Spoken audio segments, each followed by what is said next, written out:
good time zone. And a happy birthday to all of those around the world.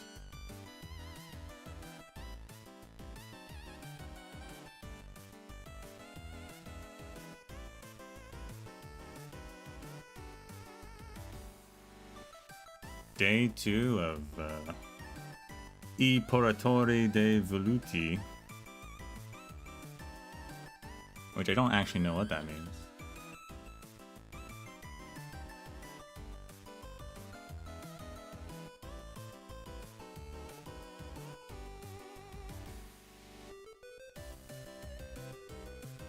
Apparently it means the Velvet Bearers. Whatever that means.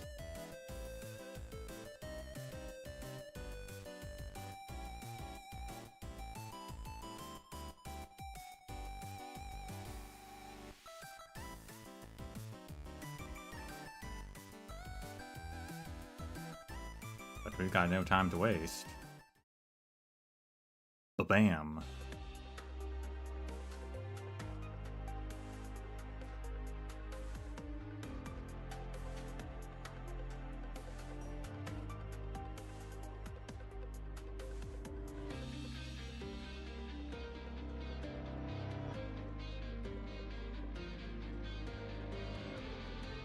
I bought a bunch of tickets, so try our hand at the gotcha. Have you been doing well lately, Doctor? See if we can't get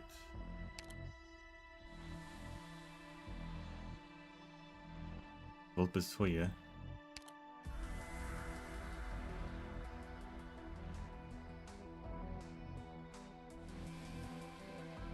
Real quick before we begin.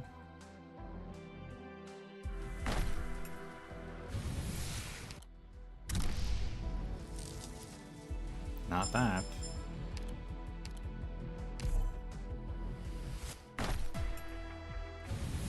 Not that.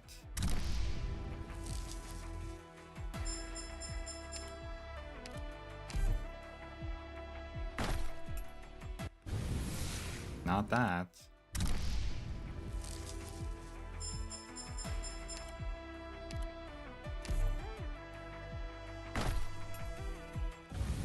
Not that.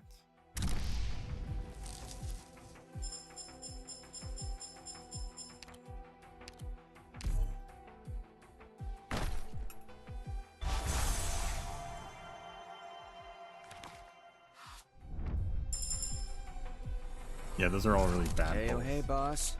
Oh, maybe this will make up for it. Officer Hashiguma said I'd be better off working here. This is where I report in, right? Sorry I came without getting changed first. Oh, I don't need to do that. Hmm?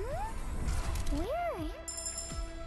Doctor, Rhode Island has done so much for me. What can I say except thank you? If you need anything, just say the word. I'll do whatever it takes.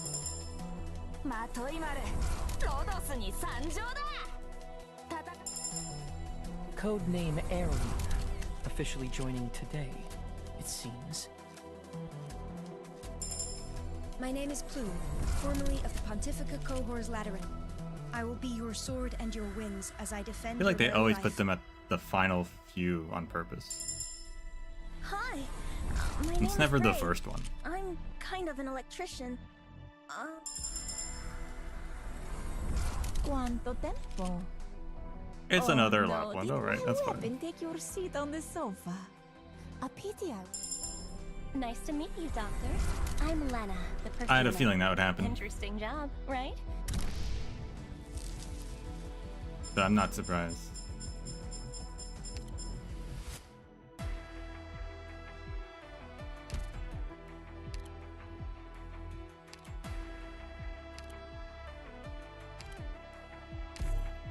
Improve second talent. Cool.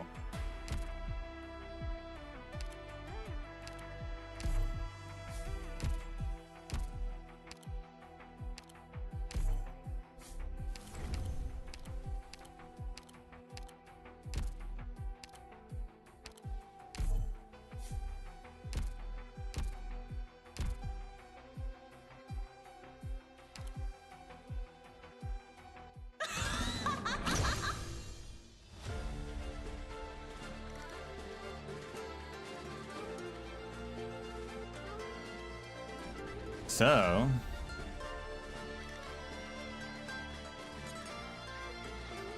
what happened last time?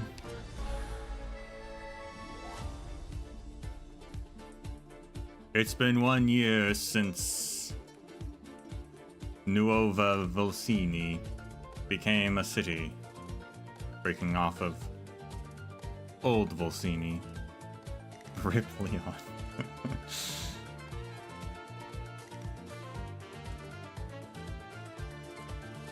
In that time, Leon Tuzo and Lavinia have been working hard to, you know, establish the government and keep out the mafia. You got Lapley? Congratulations. Congrats. Leon Tuzo has been acting as mayor, but he is also now planning to run as mayor officially.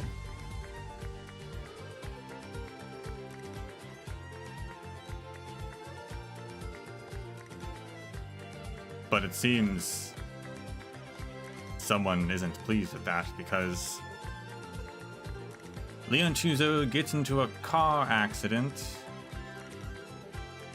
and is now, I think he's in a coma. Hasn't woken up, I'm pretty sure.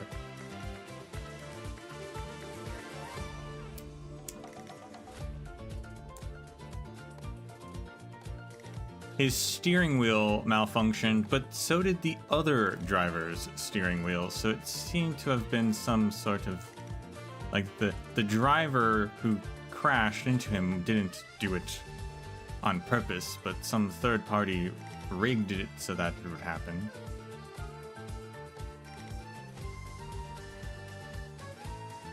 And that driver was Sommer, a trucker for the Truckers Union, which is a large, like, shipping... It's not like a shipping company. It's actually, like, it seems like it's a public institution, technically. But it's the big logistics union of truckers for the city and are supposed to be, you know, anti-mafia, but turns out Sommer and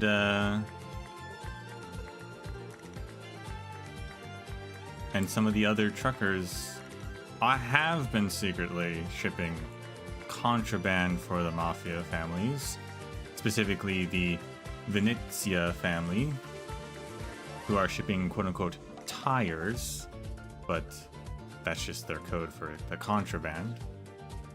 And now the Venezia family's worried because they weren't the ones who planned for Leon Tuzo to get into an accident, but it was their truck and their contraband that was involved.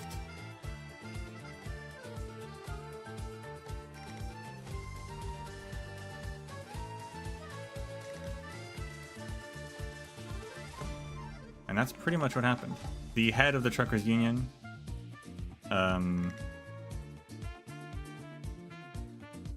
her name, I'm drawing a blank on her name, but she sucker punched Sommer last we saw. So,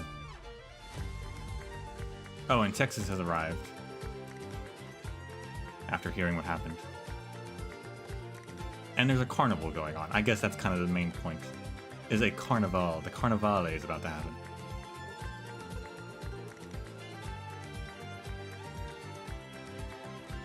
Are you familiar with Claire Obscure Expedition 33?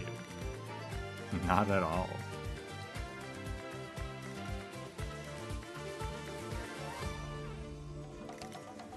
Never heard of it.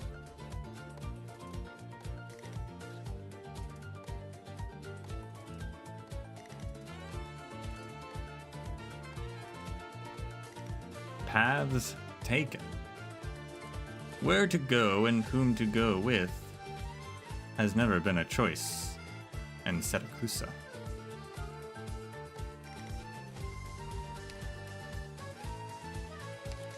We'll switch over to Lapland Skill 2, and then after that we'll probably upgrade our... Where stand the cities? We have this new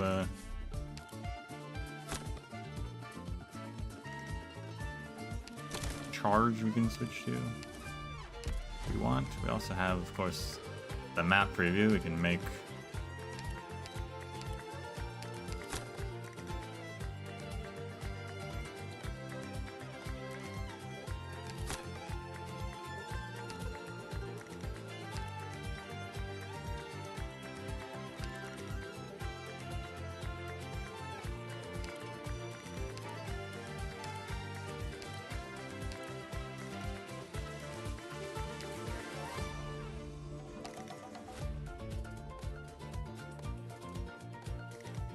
yeah, we can, that works out, I think.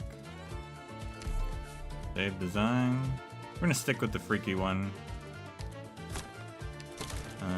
Lazy charge.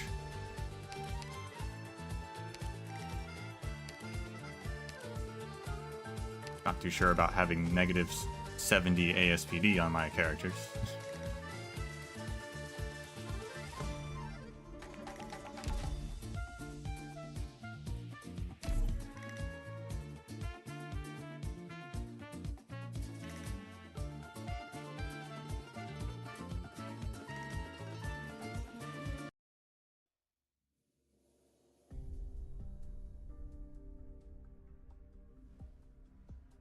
Irina, that's her name. You'd think I'd remember it because it's so similar to Irene.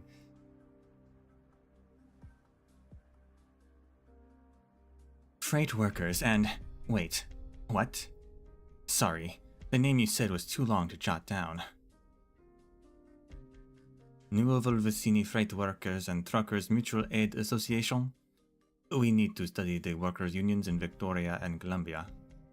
If we want to fight back against the familiar threats, we first must unite amongst ourselves. There's strengths in numbers. The shipping industry is the lifeblood of every city. To date, the Familia have established control of this industry in every other city in Siracusa. We can't let that happen here. In Nuova Volsini, trucking is not controlled by gangsters. The shipping industry belongs to the drivers and every other upstanding citizen in Nuova Volsini. But why me? I used to be a truck driver for Summer's grocery store, albeit a good one. In Volsini, there are only a few government employees who haven't accepted bribes from the Familia. You could count them on two hands. That's because... I'm sorry, Irina. I privately looked into your and Summer's past. I know about that tragic incident, and I truly apologize. I was thinking, if you simply hate the Familia that set fire to your supermarket, you could have easily accepted help from another family to carry out your revenge. But you did not do that. It's just a little speculation on my part. Forgive me if I offended you. Thank you, Judge Lavinia.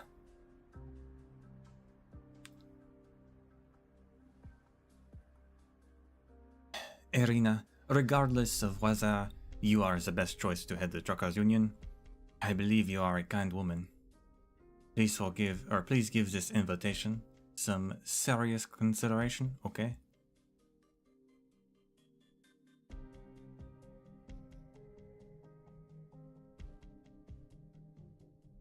November 6th, 4:47 p.m.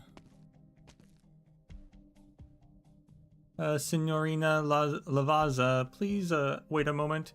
Judge Lavinia is still holding court. She will come to see you when she's finished. All right, no rush. Those documents you're holding, are they for Judge Lavinia? I'll give them to her. No, at least not yet. I'll give them to her in a little while. As Irina speaks, she tightens her grip on the notebook in her hand. May I ask you, that case the judge is handling, is it some dispute between the corporations or that car crash that happened last night? Neither. Strictly speaking, it's not a trial, but an appeal that even Judge Lavinia might not be able to handle. The main litigant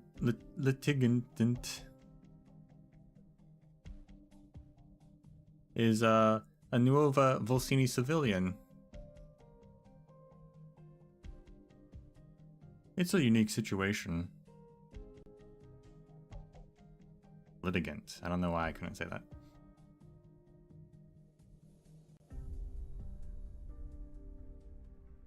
Judge Lavinia is the Supreme Justice of Nuova Volsini.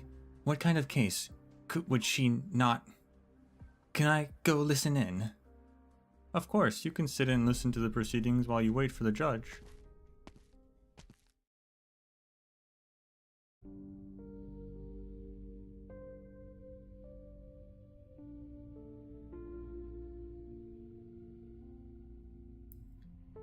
I will contact the Montelupe municipal government right away and ask them to help us catch the culprit.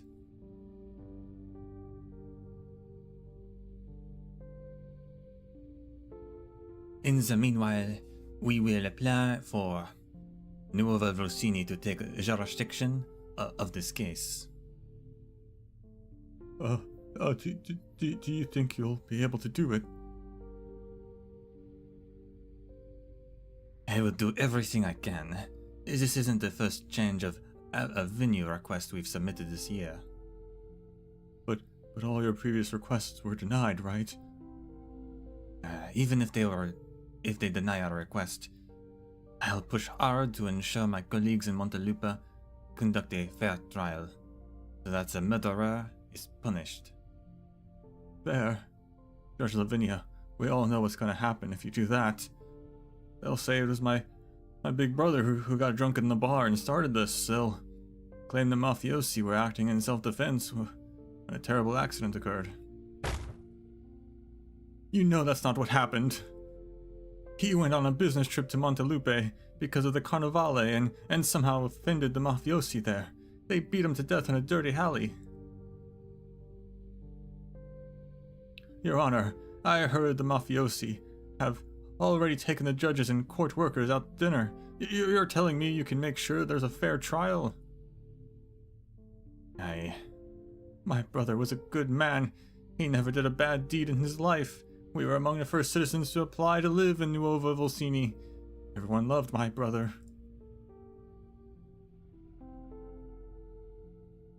Is this the groomer guy, I wonder? I'm very sorry. You don't need to be sorry. This sort of thing happens in Syracuse all the time, does it not? Your Honor, I want revenge. I'm going to do this my way, by a method that is tried and true in our beloved Syracuse. I'm going to sell my possessions and hire an assassin or go seek refuge with another rival familia that holds a grudge against them. If I do that, I will be violating Nuova Volsini's laws.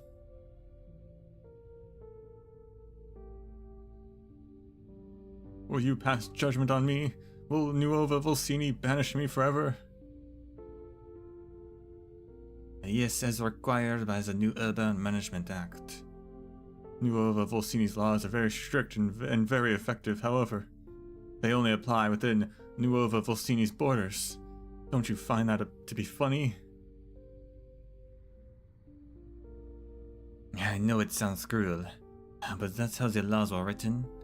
Nuova Volsini is a very special place. Its laws are what makes it special, but they are also its greatest shortcoming. But please believe me, I will do everything I can to help you.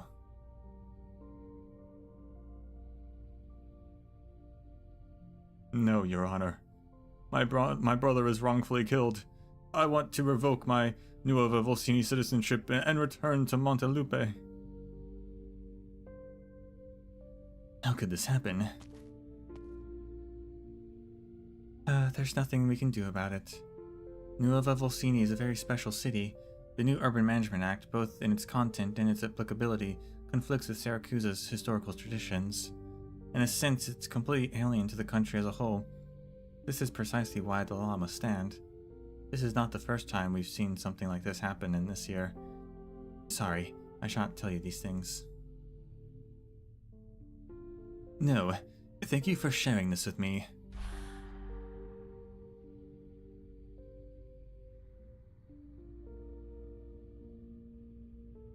It's really become like its own, yeah, special administrative zone, kind of like Lungman, the Yin.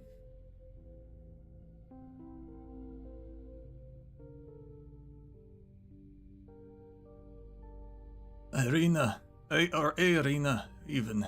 The Union can't help me fix this. As this is Nuova Volsini, its laws bend for no one.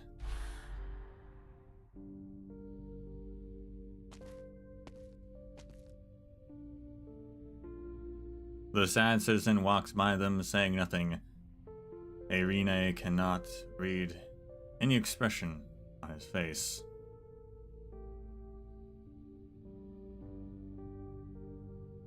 Signorina Lavazza, Judge Lavinia is handling the paperwork for this case. I'll go talk to her. You wait for me here.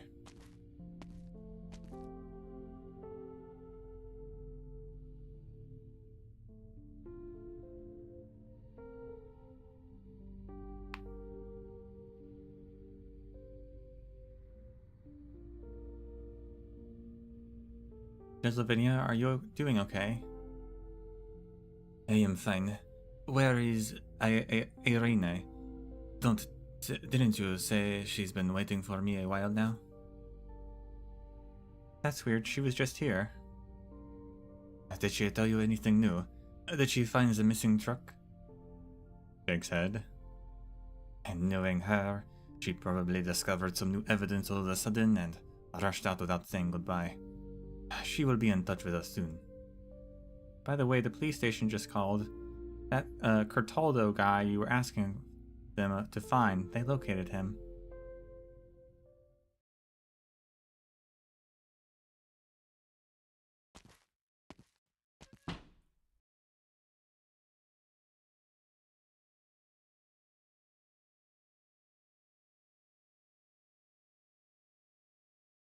I'm worried Irina is gonna do something and like something stupid and mess things up.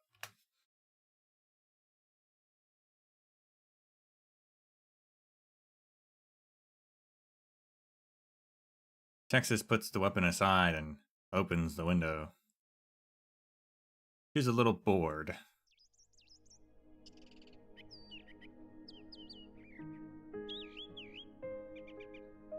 It's the rainy season, yet there isn't a cloud in the sky. The bustling pedestrians are bathed in bright sunshine. She almost does not recognize the plate in front of her, the one she had stepped on a year ago. After all, last year it still belonged to Volsini and experienced constant downpours, forcing her to spend hours every day drying her tail. If Leon Tuzo was not lying in the hospital, Texas might also almost believe that Siracusa is getting better.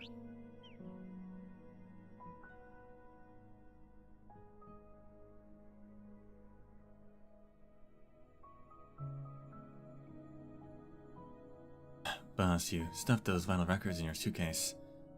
Aren't you afraid they'll get scratched? Like I've got a choice. I don't like Syracusan smooth jazz. Sounds nice and fancy at first, but it might as well be tail brushing and dirt the while. Might as well be tails brushing the dirt while a pack of wolves gnaw at each other. Carnivale, parades, concerts. There's gonna be music everywhere. I just want to see some old friends. I ain't out to get my ears violated. Old friends? You mean your people are going too? We used to go all the time. Now the Syracusans are throwing another theme party? After all these years. I mean, they're definitely gonna show up. Hey, Texas. You say you want to go... You say you ain't too into it, but you got your bags packed quicker than I did. I didn't have much to pack. We won't stay very long. We'll be back as soon as it's over. Sounds like you're sure something's definitely going wrong this time. Look, Zoro lost his game. Your deal's null and void. You and Syracusa and those old friends, they run some games I got no interest in, but everything they needed seeing to got seen to. The last Texas ain't nothing no more. You don't got no high hopes for Syracusa, so what's it matter to you if it gets better or worse? You don't want to say, or you don't know? Forget it. I mean, I'm saying you can stay in Lugman to watch the house.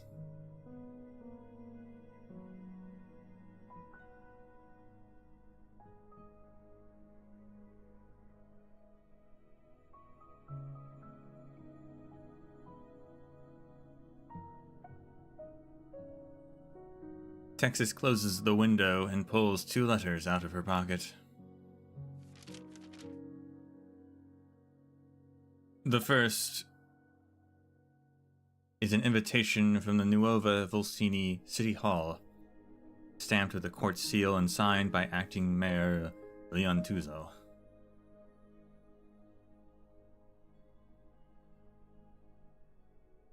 The other envelope is empty, its front side colored purple, has a sloppy drawing of a white wolf and a bunch of grapes on the corner. Lapland. A lot of sloppy drawings this past month.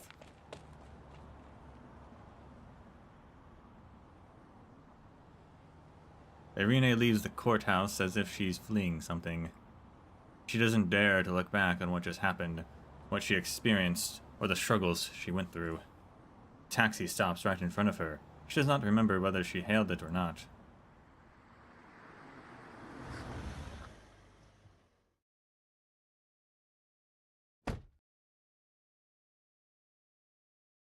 Where are you headed? The trucker camp. Never heard of it. 500 Viale Alito, Torino. It's very far from here, on the farthest plate. It's not surprising that you've never been there.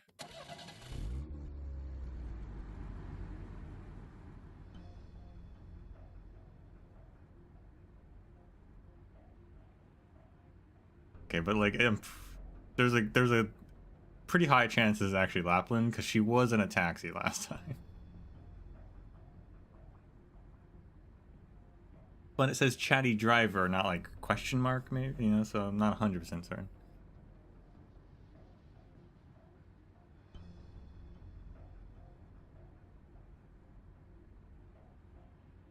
I'm gonna assume it is, though.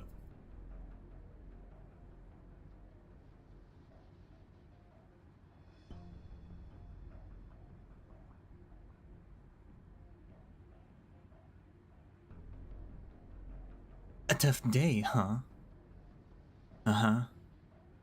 You're the gloomiest customer I've picked up since arriving in Nuova Volsini. Why are you so sad? The Carnivale parade is just a few days away. Everyone is happy about their new lives in the city, no? Speaking of which, I love this new city. Look at these festively decorated streets, the wonderful parties, and the carefully prepared food. There's no familia around, and it hardly ever rains. The air and our tails are always dry. Signorina, could we cut the chatter? I don't really feel like talking right now.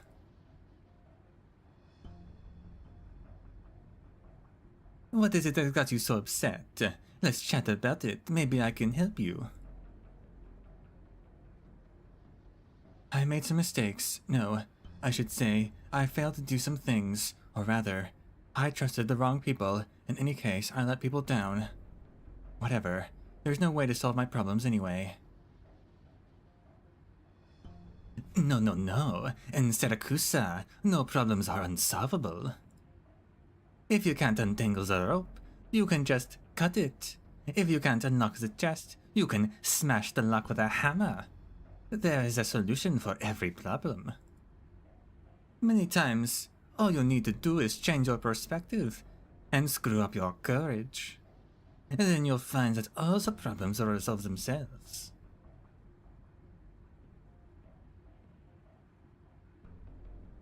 Are you speaking from experience? More than you can imagine.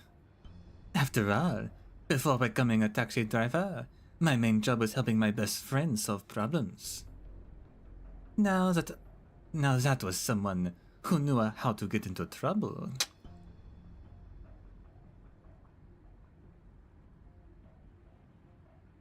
Claiming to be able to solve problems, it sounds just like something the familiar would do. Then you've got me all wrong.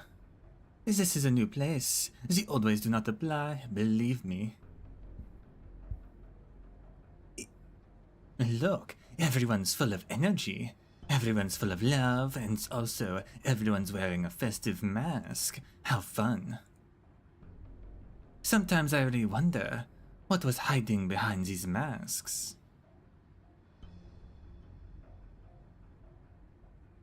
I don't understand what you're saying. It's simple. Wearing a mask imposed on you can make it hard to breathe. Many times, you actually know what to do. The answer is right there, crystal clear. It's just that, for various reasons, you refuse to face it. But if it could make things easier for yourself, then why not? Sorry, but could you stop for a second? The driver steps on the brake. She doesn't know why, but Irina has the feeling that from the moment she got in the car, the driver has been waiting for this exact instruction. She even catches a glimpse of the driver's bright smile in the rearview mirror. I'm not going to the trucker camp. I want to go somewhere else.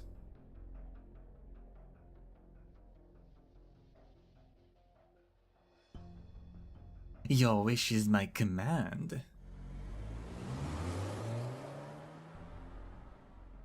Love that she apparently is actually just a taxi driver.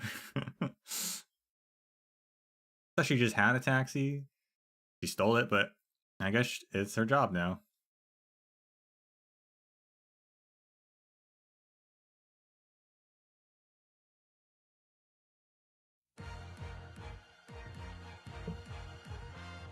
Live up to duty. Fireworks merchant.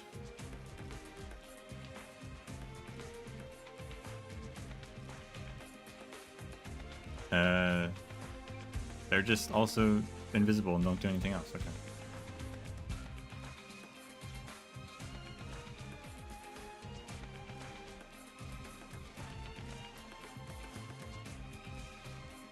Became Kiryu? I don't know who that is.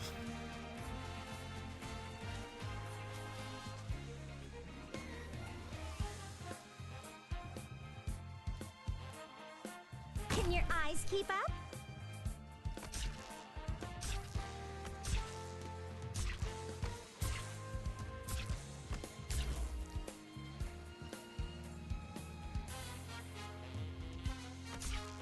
Feels fresh. Come on, let's pick up the pace.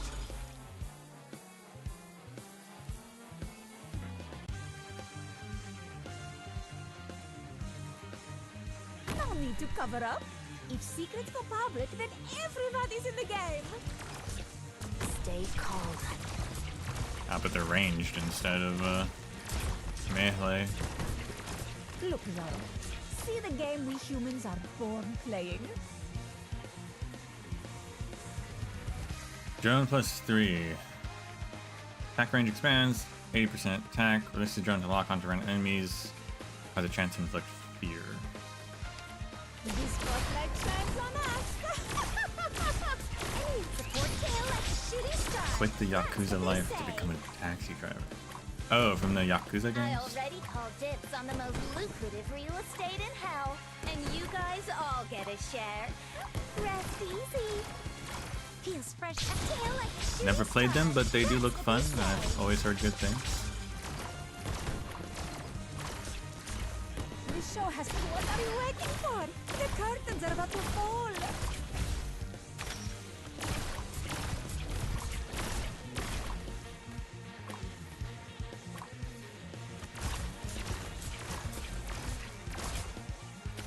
Feels fresh. Come on, let's pick up the pace.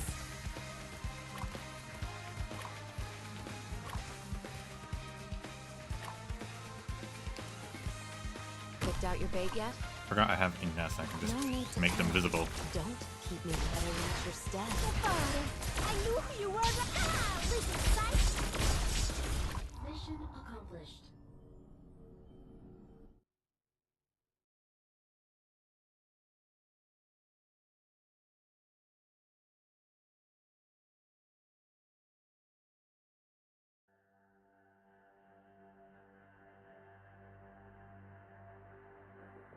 November 6th. What was that? 10:15 p.m.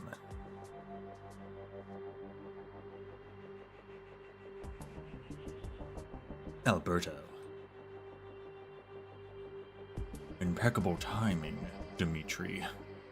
I just opened a bottle of wine.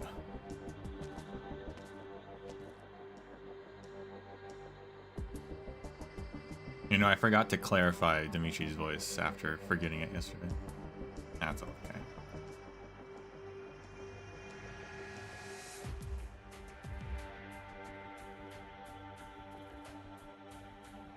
Did you do it? What? Don't play dumb with me. That car accident that has left Leon fighting for his life. Don't tell me you know nothing about it. Calm down, Dimitri. You followed Bernardo all those years. Yet it seems his wisdom never rubbed off on you. I don't like being accused of something I didn't do. And more importantly, I don't like it when a man who needs something from me carries himself like that. Well, I guess it wasn't Dimitri. He wasn't my prime suspect.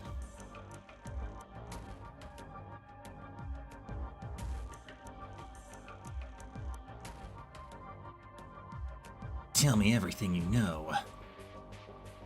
No. That accident? I don't know any more about that than you do. But I want to tell you a story.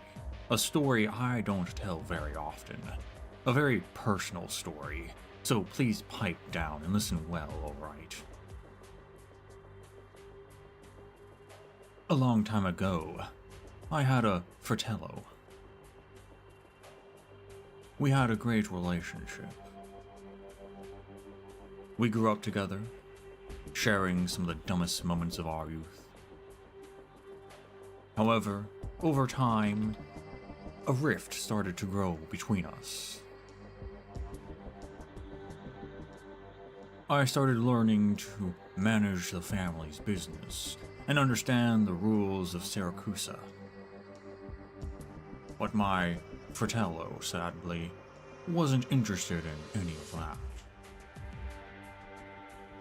He was interested in Victorian literature, Lytonian music, the Syracusan plays. He spent most of his time in those silly theaters. The year I first took over the family business, I found his corpse in our parking lot. When I found him, I was enraged. I knew he was offending people, saying stupid things. I could have taken revenge, but I let it go. Do you know why?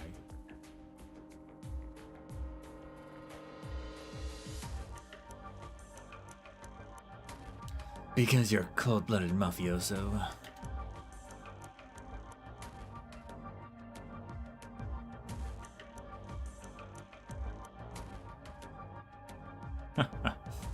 I take no offense to your crudeness, but that's not quite the right answer.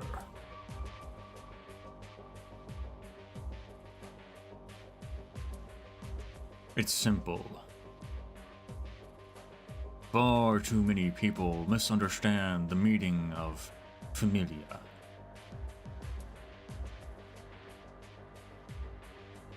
Mafiosi are not duty-bound to each other. They invest in each other and must work hard to protect those investments. Those with a common purpose and the determination to stand together can truly call themselves mafiosi.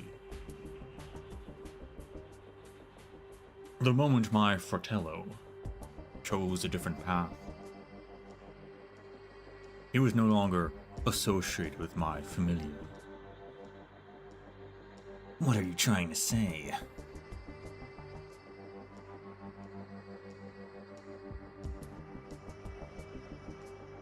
I do not like to debate with other people.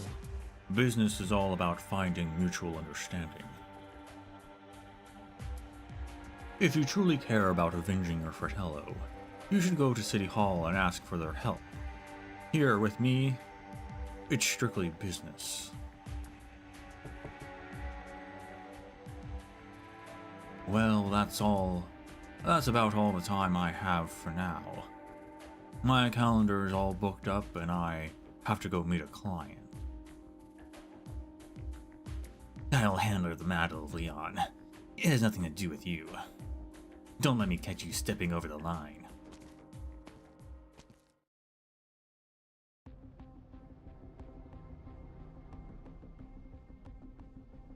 Alberto passes a row of wine racks and turns to the long tasting table. He hates to be late, but sometimes with certain clients you have to make them wait for just a little bit. You're a tough woman to meet, Signorina Lavazza. Well, what did I say? Probably gonna do something stupid. If memory serves, I've sent several invitations to you in the past. Even getting you to show up here today was a big surprise.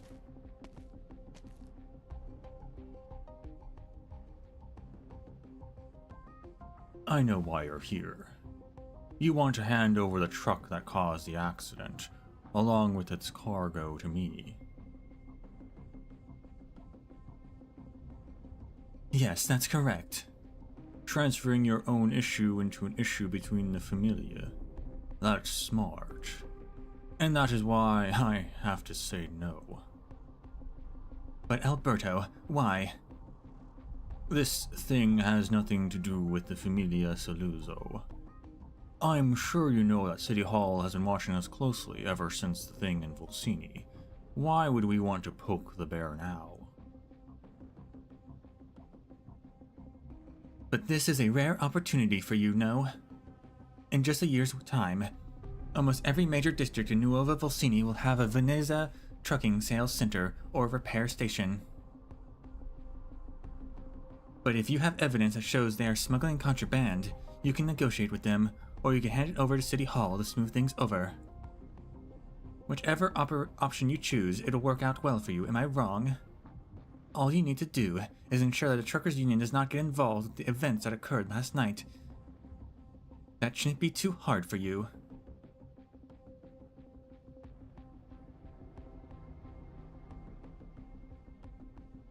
Or you just say like, hey, it was an accident. Cause it was.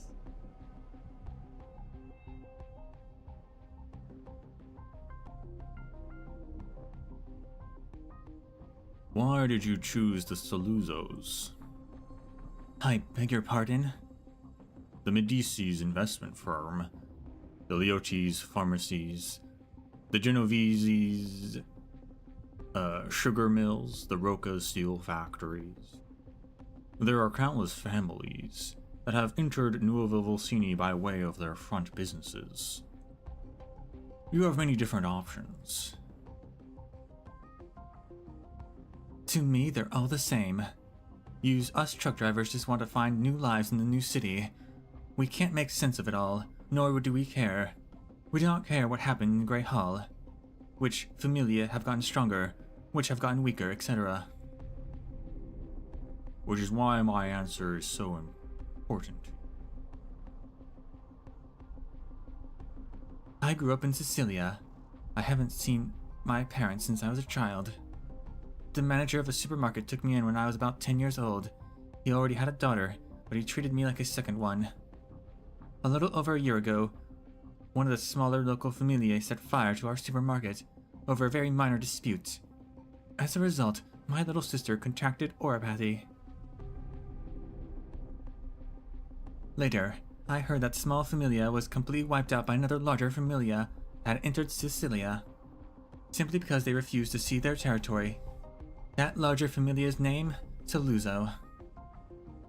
That is the only connection we have to the familia. That's why, when I got desperate, I thought of the Saluzzos.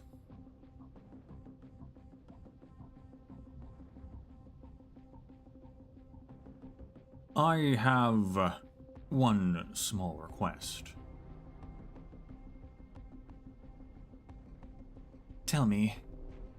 I hope that in the future, the Truckers Union will be able to do some favors for Saluzzo Vino.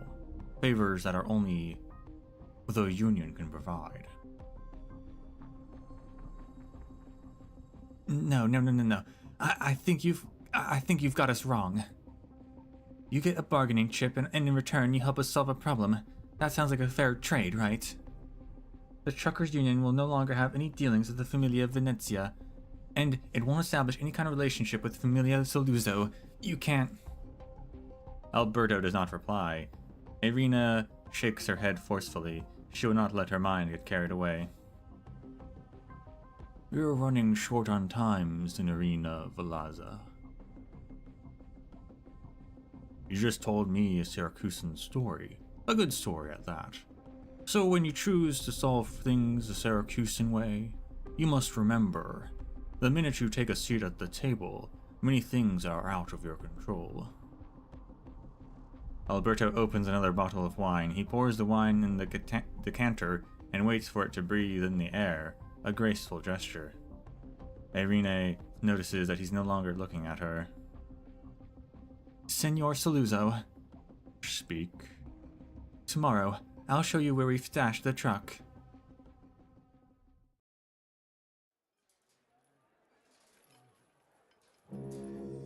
November 7th, 2:45 p.m. So they're doing deals with one family. He panics and promises to do deals with another family. That doesn't change anything.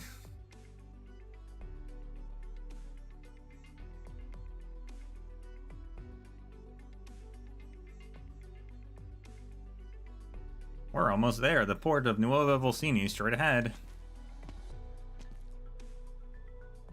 Whoa. What's wrong, Noemi? You've been here before. You ever get the funny feeling? You ever get a funny feeling when you come here? What? What I meant is, every time I come here, I don't know where I should stand. I always feel like I'm in the way.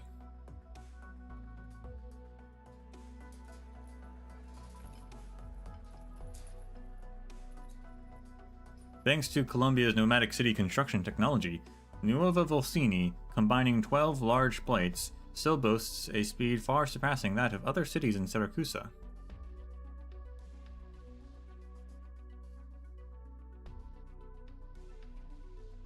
And the port of Nuova Volsini, located on the city's outer plate, occupies 1/10 of the city's usable landmass.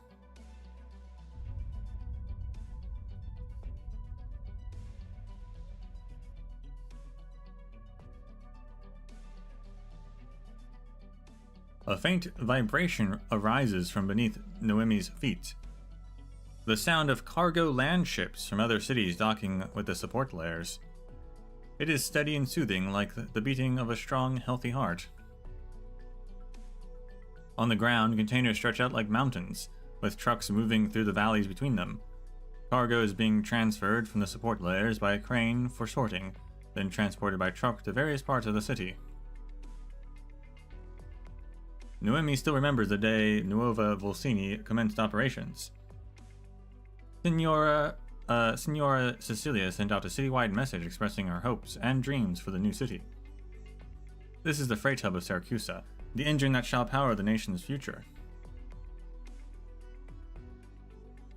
Noemi, we were really busy today. I wanted you to wait in the office. You're the one who insisted on following me here. I may still be in training, but I can help out. Maybe I can even crack the case. Well, I only started on this job in 3 months before you. Neither of us are all that experienced. Papa wanted me to settle into this job quickly. It's a decent profession, and serving as a police officer means I'll be able to protect my family's pizzeria. Okay. You already said all of that stuff to us on your first day on the job. Come on, kid. Don't you have any tact at all? Yeah. Alright, let's get back to work. Are the police always carrying pizza? It's standard issue. There are a total of 56 repair stations across the city's 12 plates, and the other officers are checking them one by one. We have already dispatched our unit to the trucker camp as well. The port of Nuova Volsini is the last place left. Almost all the box trucks conduct business at this port. And by finding finding one truck in this huge place, it's like searching for a needle in a haystack. A fitting analogy, but a bit exaggerated. We've got to get a move on, or we'll be here past sundown. Let's start here. You go east and I'll go west. Remember, we're looking for trucks with any signs of damage. Don't overlook a single dent, ding, scrape, or scratch. Got it.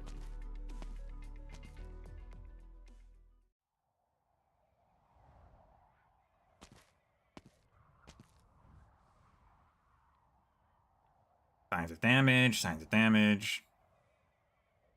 How are there this many trucks in the city? Noemi moves through the sea of vehicles, busy truck drivers, workers occasionally passing by, but no one spares her a second glance or thought. This isn't right. If someone had been in an accident, why would they stash the damaged truck in such a conspicuous place? Wait, what are those tarps covering over there? Have you found anything on your end? Not yet. What's wrong? Did you get lost? Or is that? Oh, this is Noemi who asked. Not yet. What's wrong? Did you get lost already? I told you to have your coffee this morning. I don't drink coffee. It's too bitter. Not when you dunk in a donut or two. Come on, let's stay focused on the task at hand. I know the truck we're looking for is hidden around here somewhere. Get over here quickly.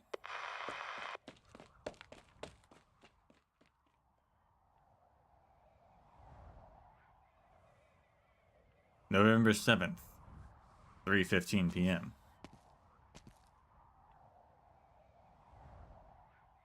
You hid the truck in the port of Nuova Volsini. My guy picked up the goods here. He was only halfway out of the city when the accident happened. It happened so suddenly, he was too afraid to drive the truck over to the Familia Venezia or back to the trucker camp. The truck's cabin got all busted up, the damage was far too noticeable, so he had to turn back. He drove back to this port, the place he knows best. Where exactly is the truck? Over there. That's the place where all the floats are parked. Floats? Those giant floats are modeled after the mythical beasts from Syracusan legends. They're going to be the big surprise for the Carnivale. City Hall spent nearly 6 months preparing them. They will lead the Carnivale parade across the central avenue and through the entire city, under the gaze of all the citizens. They will bring the festive atmosphere to its peak. The port officials have covered them with a tarp so as to not ruin the surprise. The driver hid the truck under the tarp. Yes, somewhere disguise it as one of the floats. I'm not exactly sure which truck it is. Wait here for me. I'll go talk to the dispatcher.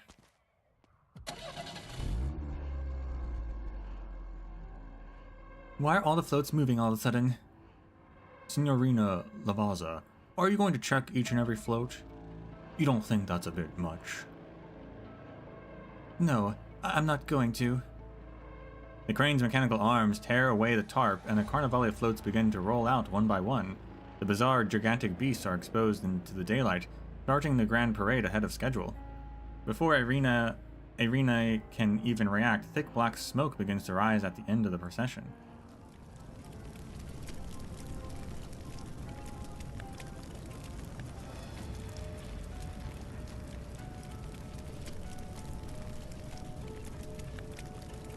As if unnerved by the sunlight, one of the floats bursts into flames. It is the wolf, one of the legendary deities born of the wilderness. When the twin moons are high, the wolves sneak into Syracusan dreams, invoking their primal nature to teach them to survive. This wolf is the symbol of Syracusa, its mysterious legends, its long bloody history, and its limitless future that this new city holds. But now the deity is bathed in flames, and Syracusa's future is slowly turning to ash. What's going on? Noemi, tell the workers to put out the fire now. I'm on it. Wait, look at the float. Doesn't it look like it's been in an accident? You mean this is the truck we've been looking for? The one that had the acting mayor? Their names are... Both of those were Noemi, but I don't think that was supposed to be.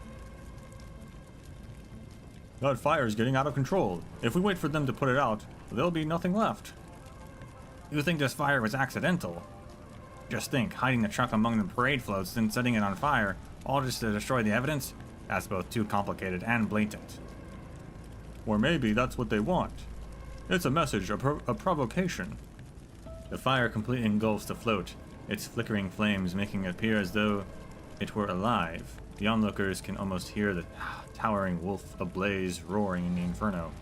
A gust of wind blows through, airing the thick smoke, which spreads like dark clouds enveloping the entire city.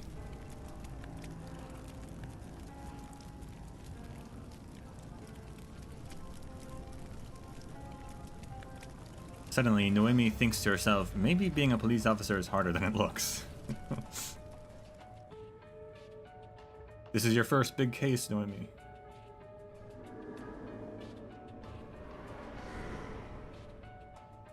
Oh, snap. Gentle creature. She's got glasses.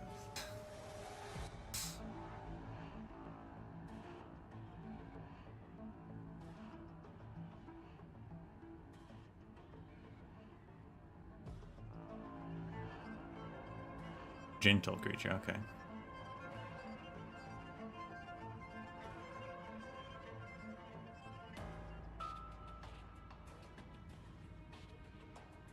What a huge fire. It's hard to make out whose likeness the burned wolf was modeled after. You, me, Zaro, or Agnes?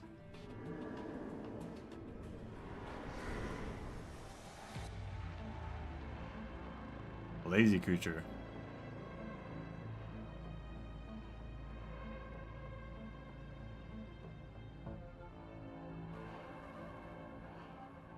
Not any one of us. Humans can never imagine something beyond their cognition, and they are too fragile, always powered by fear. Perhaps to them, all uncivilized life forms are like this, baring their teeth and full of menace. Regardless of how they created this image, they clearly put a lot of effort into it. It's a shame that it was burned like this. Your wolf pup isn't around. There's no need to act so benevolent. She doesn't know your identity, nor the truth behind the conflict. Yet she almost helped you win this round of the game. There's no more shameless Signora Velluti than you, Caesar. No. Project Red, my dear girl. Her hunting skills are subpar, much less so under the influence of humans. Victory was far beyond her grasp. Zaro's fangs was not killed by her. Agnes's fang has been weakened, but still lives. And you, Vargo. In the first round of the game, your wolf pup hid all too well. Red couldn't even pick up his scent. I remember you once told me that this was the most satisfying choice you've made among our countless rounds of the game. Is your wolf pup lying low, waiting for others to fight to the death so it can jump out of hiding and claim victory?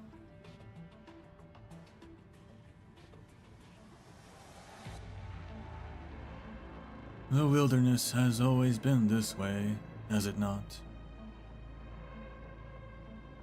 Vargo, do you really think the others can't see through your disguise? What if I already know where your pup is hiding?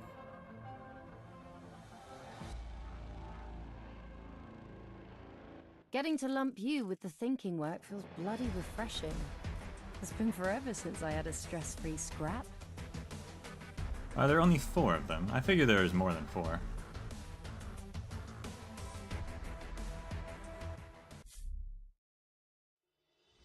New demos available.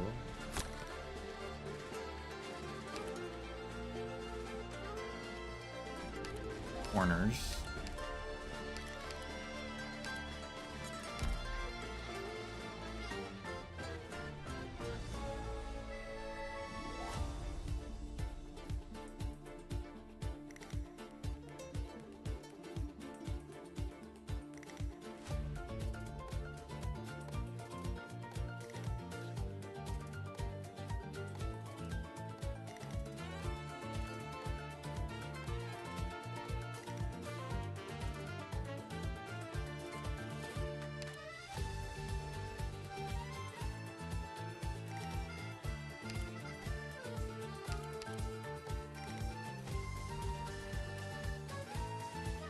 An amateur actor participating in the Carnivale street theater competition. No one knows what their day job is.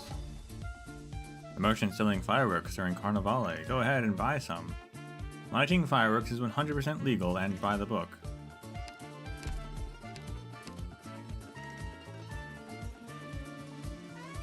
Dishonored guest. Mafia in this day and age? Oh, please. We're registered law-abiding citizens now.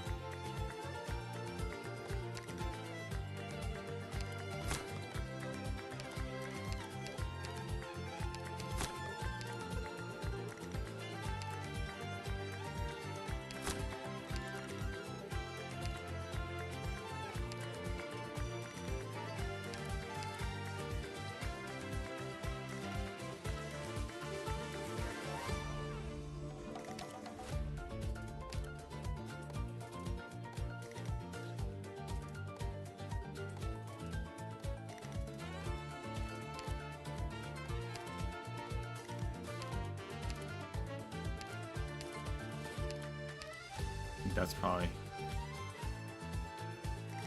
the best I can do for that.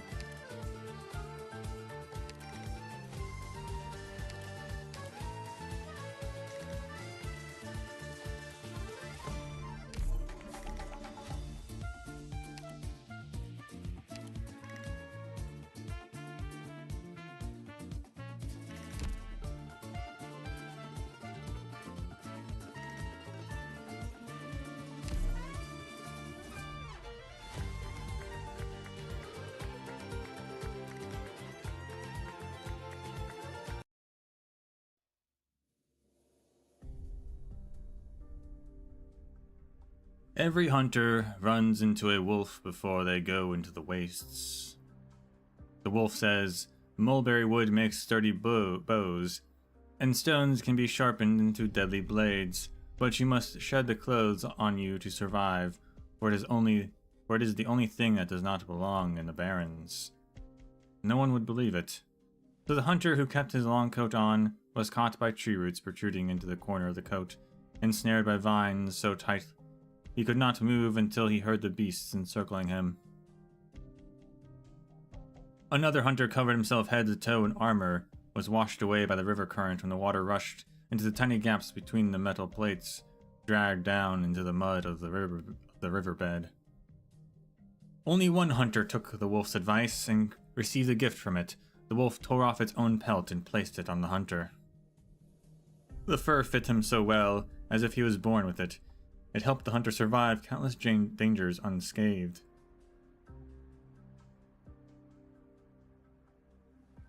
The pelt was so smooth and clean when the hunter left the wilderness, not a speck of blood could be found on it, and the hunter never took it off. November 1st, 8:10 p.m. Back in time. Back with these guys.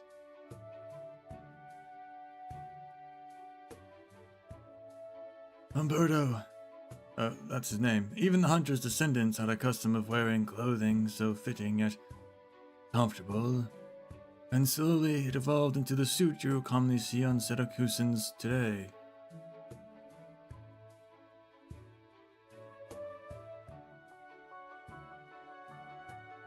Oh, is that why they have like the big fluffy collars?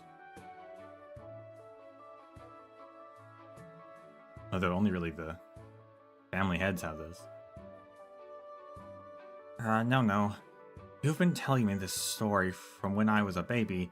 I still don't get it. I've grown up and you're still telling it. Lucino, I'm nearly done with these 2 suits. We just need to sew on these buttons.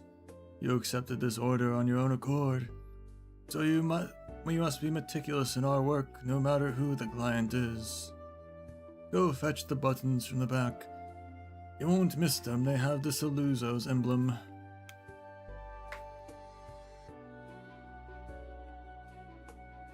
Shouldn't I bring them to Signorina Lapland for a fitting, and then we can adjust the clothes afterwards, as you taught me? It's fine.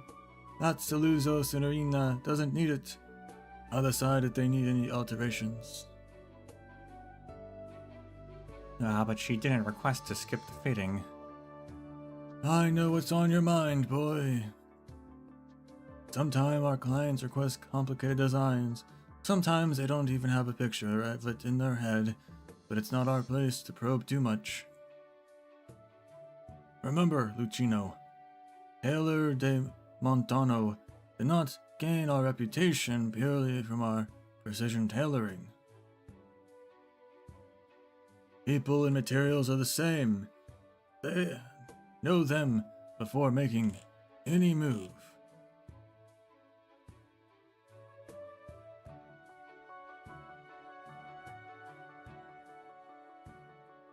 Go get those buttons, it's time to finish the order. Okay. Lucino looks at the 2 beautiful sets of attire. They are completely different to any suit his grandfather has ever made. A magnum opus, to be sure, worthy of the made by the De Montano labels. He just wishes to be a part of that. Lucino subconsciously pats his pocket. Inside are a few buttons he privately made himself, also engraved with the Saluzzo emblem. I'll get them at once, Nono.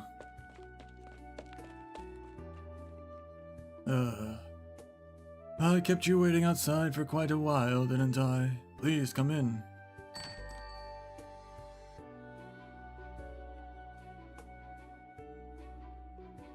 You can't delay Signor Antonio's commission any longer, Umberto. The old Don's about to arrive. If you start now, you can still finish it in time before the Carnevale. Push back your other commissions and come with me to Venezia Trucking. We won't take too much of your time. My current commission is also one I can't disappoint. No, I heard someone come in. Umberto, you don't actually have to make those measurements yourself. Wanna go meet a real somebody, Ragazzo?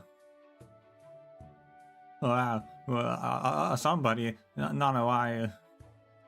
Lucino, give me the buttons. Yes. Here.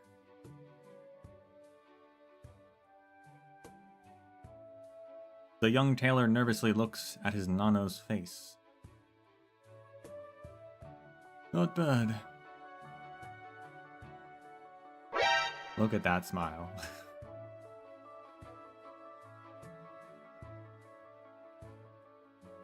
But not good enough for those 2 outfits, Lucino. But I compared them so many times that they're practically the same. Once you sew enough buttons, you'll be able to tell if they're fit or not just by touching them. Go fetch mine. Here, all here. I just wanted to help you out. Umberto, I think you're being too hard on the kid, personally. Keep practicing, Lucino. Yes, practice. I'll be good and get back to it once I bring you back your medicine. Signore, surely you can tell this boy is too reckless. You amuse me, Umberto. Apologies, but my recent Carnivale commissions leave me no time at all to go with you. I promise you I'll personally go over to apologize once I'm done here. Of course, I'll pay for any subsequent expenses as well. You really think Signor Antonio cares about all that? All I care about is that I can enjoy the Carnivale in peace, Umberto. I wonder why sometimes Signor has an E and sometimes it doesn't, and I'm not sure why. I don't know if it's a typo or if it's an actual grammar thing. I don't know.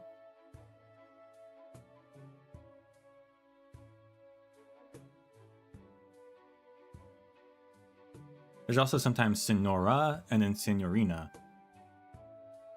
That seems more like a grammar thing, though. So this one probably is too. Maybe it's an age thing.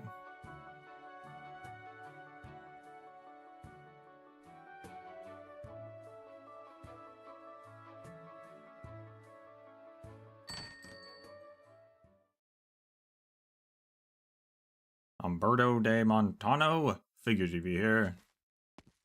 Oh, snap.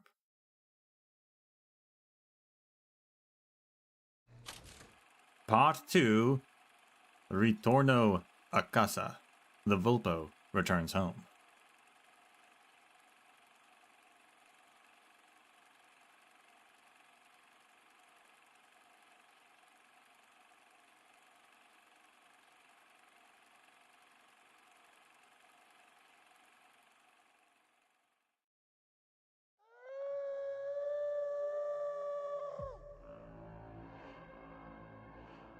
You shouldn't be here, Zaro.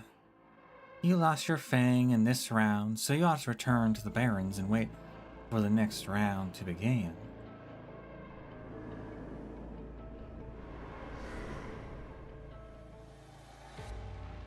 Calm down, Caesar. I know you have the best odds of being the alpha for this round, but there's no way I can just sit and wait. I smell a strong human scent on you. Have you already picked up a new toy? If you did, then why didn't you come find me? Were you hoping I console you, Zaro? I'm fed up with how you deceived and tricked your little pup, Grandma. I summoned you here to share an interesting secret, where the last unidentified Fang is hiding. You're out of the game, yet you still try and interfere.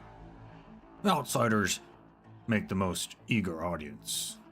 Caesar, the bloody stench beneath your merciful appearance and your thirst for victory, I've always been able to sniff them out despite your efforts. Besides, I don't care if you're interested in my information or not. I'm merely relishing it. Or releasing it.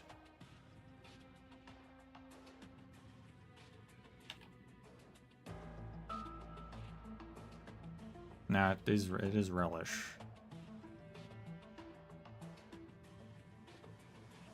Which is a weird...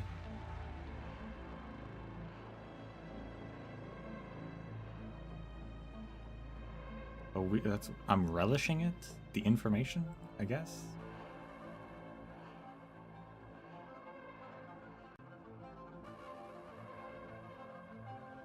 Your pup has a keen sense of smell. A pity our unidentified Fang has spent decades cleaning the scent of wolf off himself. Umberto de Montano, a pathetic tailor. Really?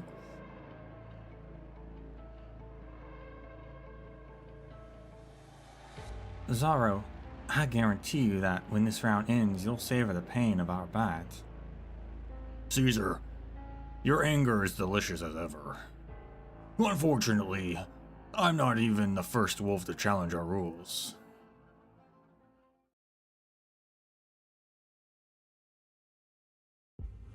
There has to be more than 4, because now I'm thinking about it. We had Bernardo and now Lapland.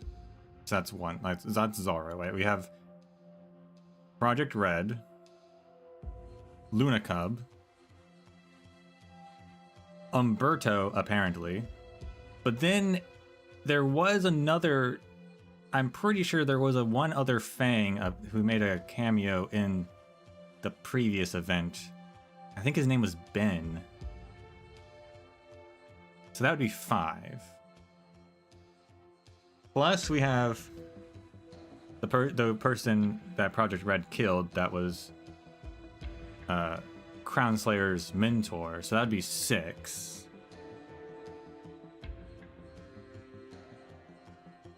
So there must be more than 4 wolves.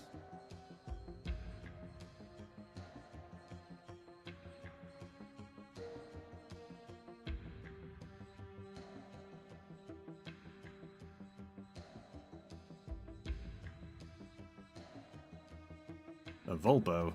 You a tourist? Sorry, Taylor de Montano's stuff is all stuffed up with orders right now, so commissions are closed.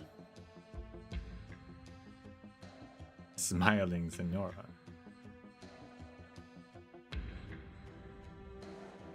You're the boss here. Who cares if I am or not? He does not dare to finish this sentence, because he has just seen the blade in her hands. Right. How long has it been since anyone in this city walked around freely with a weapon in their hand?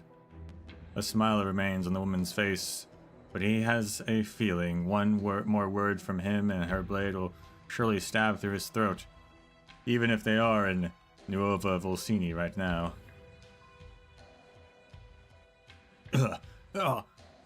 Signora, this man is an employee of the Venezia Trucking. Trucking? The Familia sure have changed a lot since I had left. A Volpo, a scar on her face, this suit and that blade.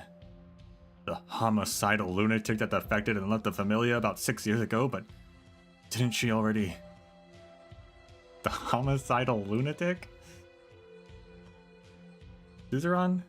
Who's your mother?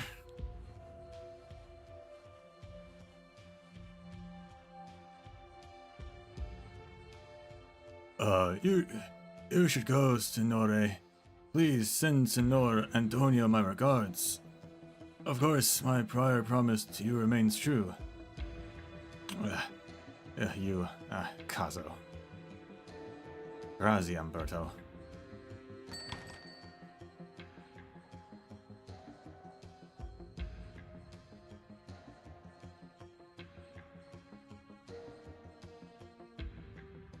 Signora Venezia, you don't seem to have changed much. Oh, she's Venezia too?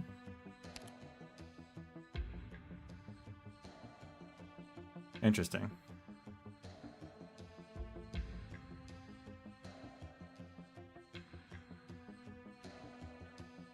Or is it? Yeah, defected and left the Familia. I guess she defected from the Venezias.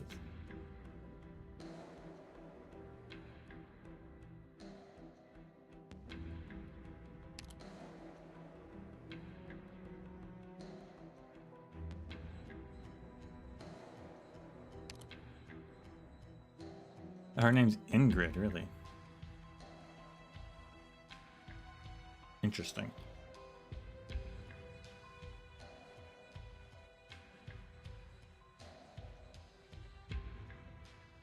That's not an Italian name.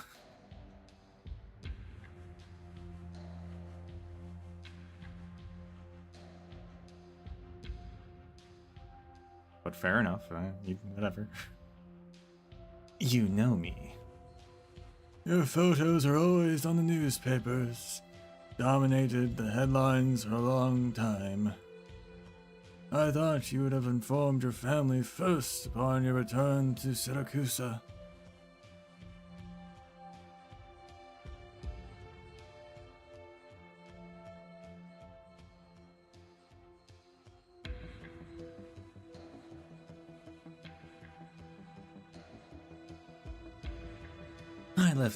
I left them many years ago. I came back looking for you.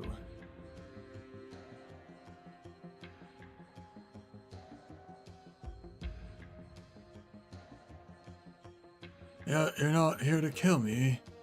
There's a familiar scent on you.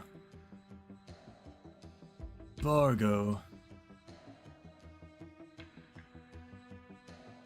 Yes, he found me in Hagashi through his connections, and we made a deal.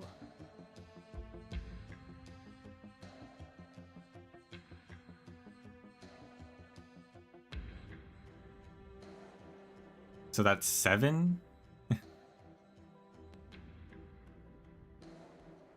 She's a Fang too, question mark?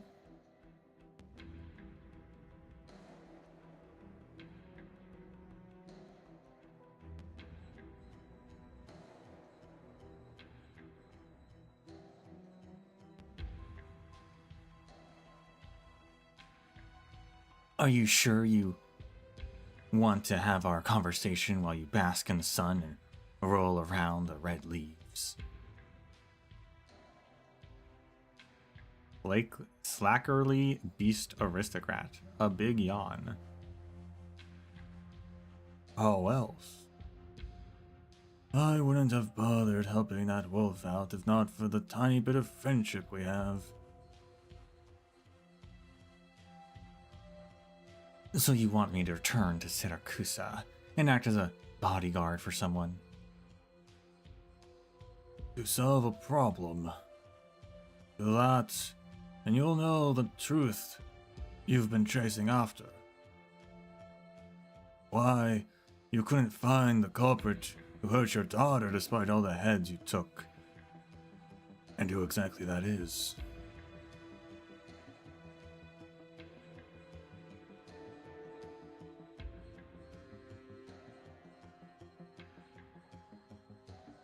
Are you serious? You're not just making up excuses to chase me away from this place? Yeah. Your choice to believe it or not. Other than him, I should be the only one in this entire shrine who doesn't hate you, Ingrid. You raid the place whenever you come in here just to see him. That makes me quite happy. Life at the shrine would be so dull otherwise. To be honest, I kinda want to follow you back to Siracusa for a little walk. You're talking about a deep swamp. Your stubbornness and hobby of rolling about in the grass won't like it there. Tell him I'm going back. Not telling him yourself? It's for Lisa. He'll understand.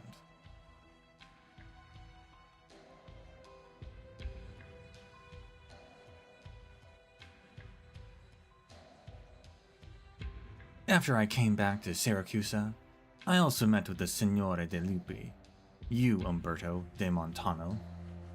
I honestly could not have imagined he really chose someone like you if he hadn't stated your very name.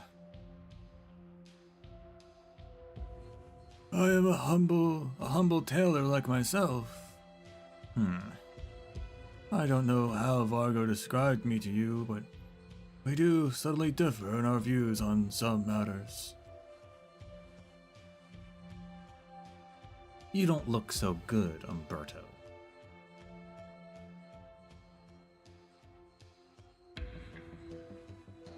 Vargo told me the wolves always choose humans with some sort of impressive talent. Your health is quite poor. That Ragazzo who just left, he's your...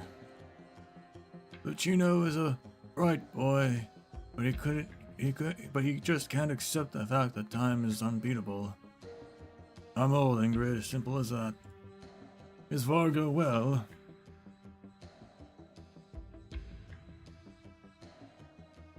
I can't tell with them. Did he not come to you? We haven't seen each other for many years. I thought he'd long abandoned me. Maybe he just didn't want to taint you with his scent and risk putting you in danger. That's my guess. Is that so? To be honest, I've no interest in finding out what happened between you and Vargo. I'm just here to solve a problem for you. He told me how to distinguish the other fangs. I was thinking, why not take the first move and give them hell instead? What do you think? So now Vargo's cheating because, yeah, she's not a fang. But she's an outside human, so now he's cheating.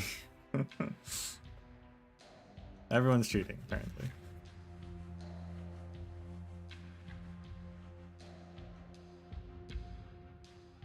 It seems you can't refuse the conditions he gave you. This swamp is difficult to leave once you make even just half a step into the mud.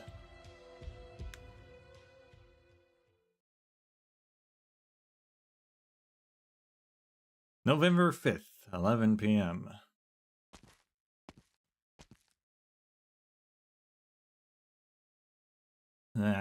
I'll meet Senor Alberto soon.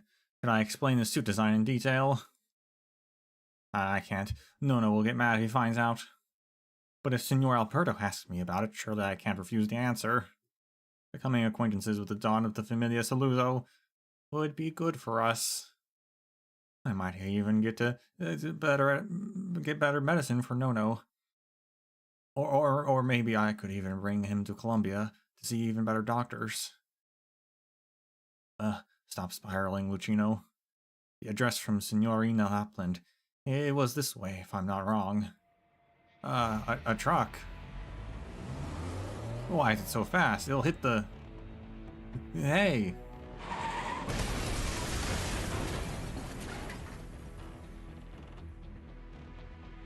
Lucino hugs the intricate box containing the suits as he stands on the street corner and witnesses the accident happen. A truck fully loaded with goods suddenly crashes into a car that was just about to turn at the intersection. Glass shards scatter all over. The vehicle frames wrecked out of shape. A tire pops out from the truck. Help! Help them out!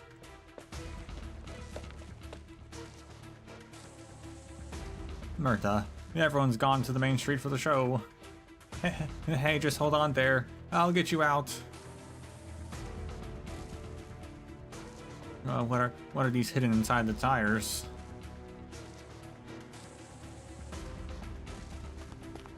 They lost one of the tires. So they are actually tires, but there's stuff in the tires.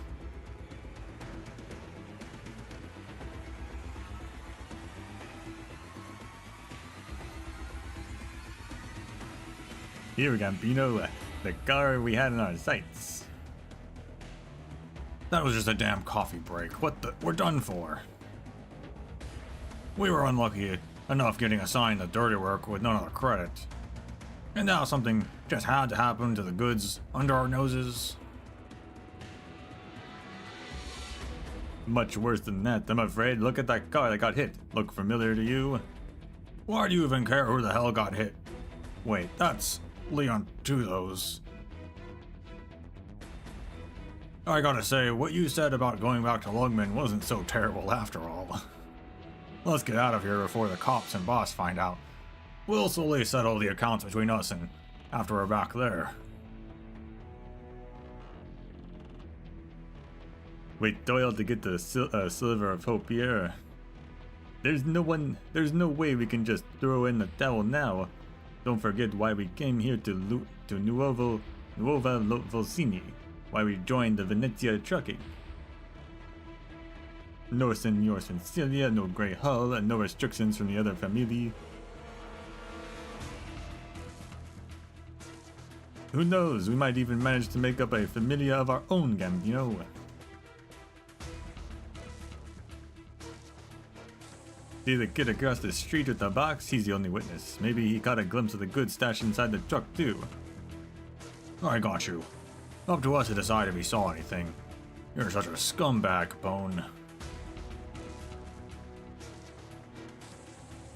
I'm just trying to keep myself alive and leave a good impression on the boss at the same time. Let's go, take him and tell them we got the sole witness with us. Earn the goods. That's for the recipient to think about. Don't forget the bus. Just again and again, we're just cover. As for Leon Tuzo, hope he's fine. Andiamo. We gotta get that kid before someone else does.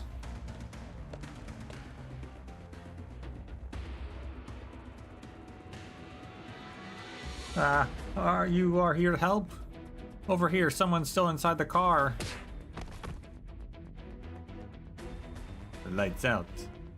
I'll carry him. The box he was carrying.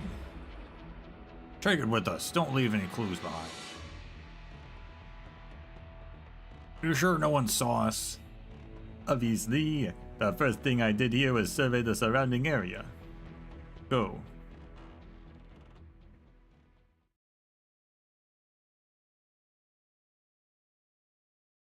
Closed.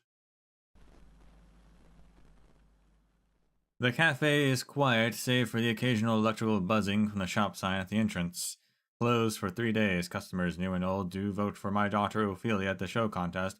A week of free coffee for everyone if she wins the right to light up the parade cars on Carnivale.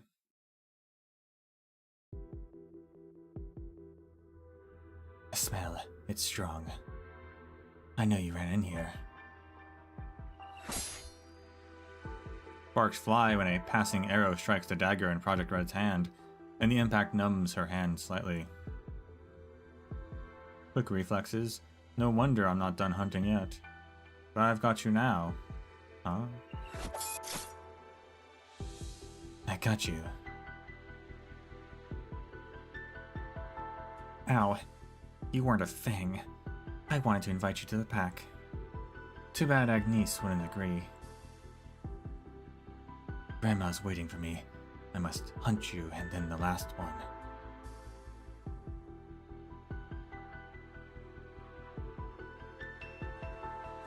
Yeah, I guess there could have been more than 4, but maybe these are the 4 ones left. That's why they're the only 4 that are seemingly important.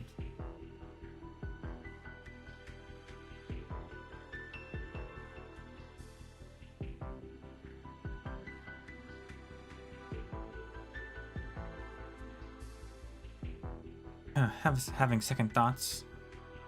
No. Not anymore. I don't want to let Cal sit down, Grandma even more. Best not get too close to a hunter. Lunacub turns around as she shoots an arrow and quickly slams into a window, shattering it and escaping into the streets.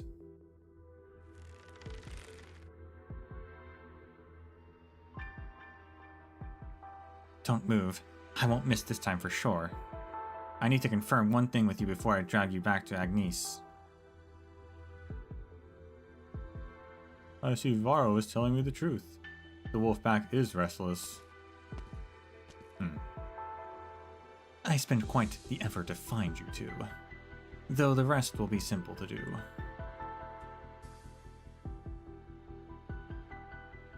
You have a smell that Agnes hates, but you're not a Fang. You know her, Project Red. Just show yourself, I won't shoot on sight. No. But her blade, sharper than mine. For real. There's no telling who'll win like this. I know. I'll reach her first. The red figure dashes towards Ingrid, and Lunacub quickly takes aim at the blade-wielding Vulpo.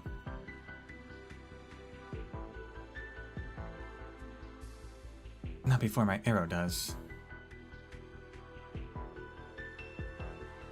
3 shots and I'll have her cornered. Behind you. Trying to distract me. Ugh.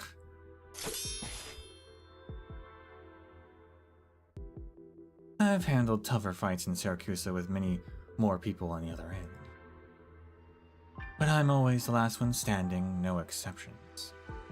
3 arrows lodge into her sword sheath.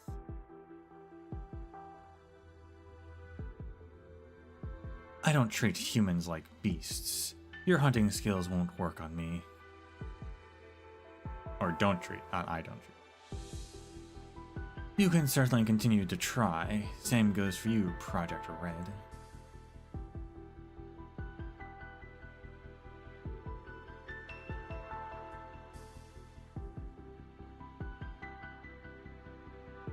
This is not over. My blade not sharp enough. Come. You can't hide from me forever. I won't wait any longer for Varro's answers. Are the police here actually working? I should go. The accident, the fangs, the familia Venezia shadow. I see Syracuse is welcoming me back with even bigger surprises.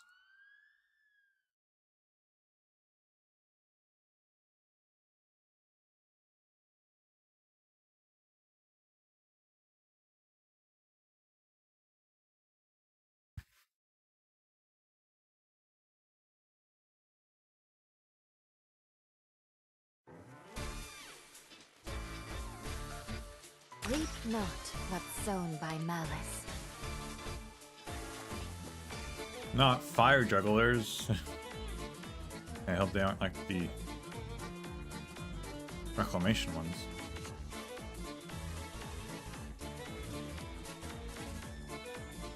Normally does not attack, but counters when losing invisibility. Attacks deal arts and burn damage. I've been through crueler fights.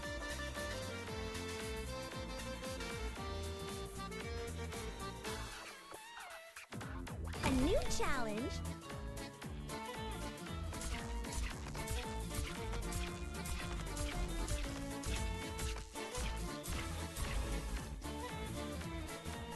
Oh, those guys are gonna stomp on it.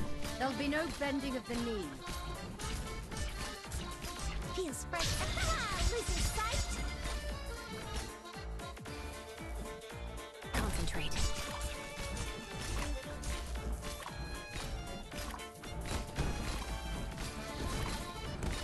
Finally, I can live violence too as an effective means. Any instruct feels bad to lose your target, doesn't it? Let me create a diversion.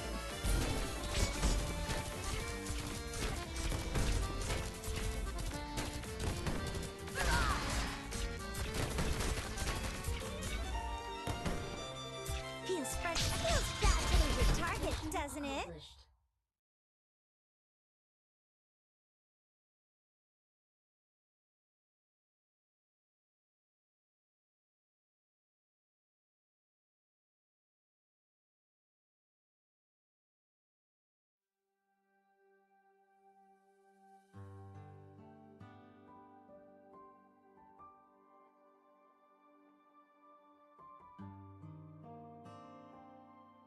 Undercover officer.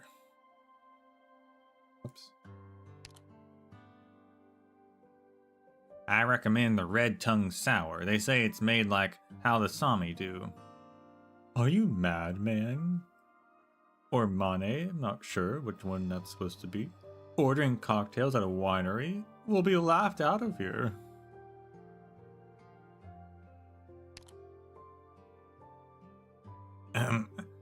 Didn't we taste a similar looking one when we were in Colombia last month? I just wanted to reminisce about our honeymoon, a little tesoro.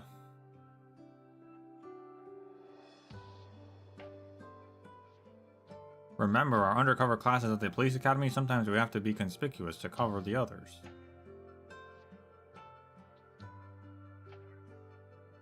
The judge needs more time to clear the bystanders from here.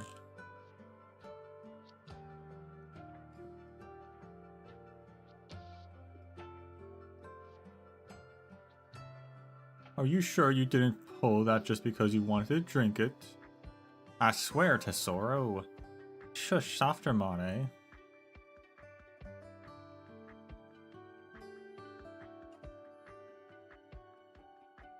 I thought his Nuova Volsini would be much more lenient.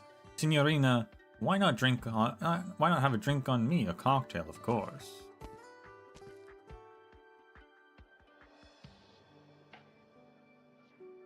Let's just say it's a local custom. Mane, he's here. Signore, thank you for your the generosity, but it's not our place. But it's not your place to offer my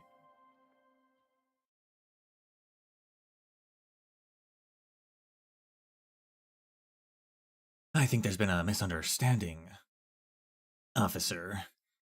My offer was not directed at you.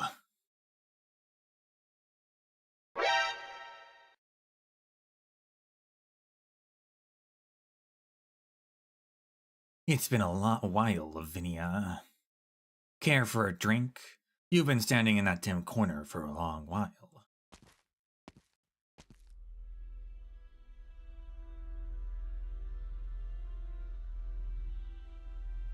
He was just wondering how long it would take before you'd pay and leave. I don't have to worry about the bill here. The Saluzos never treat their important guests poorly. Besides, Alberto informed all his wineries in advance. Feel free to taste the wines as you please, were his words.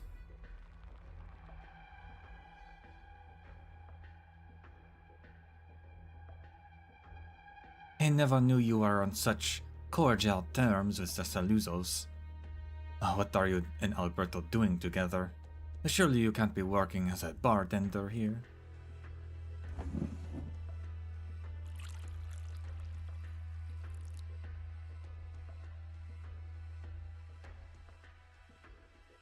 That guy's got 2 monitors on him.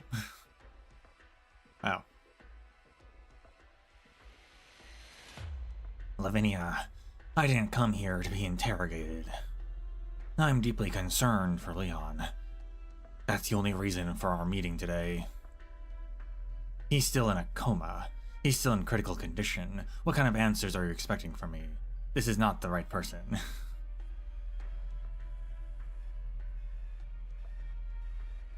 He's still in a coma. He's still in critical condition. What kind of answers are you expecting from me? Or should I say, what kind of answer are you afraid of? The fact that you're here means his condition isn't that bad. I still can't meet him.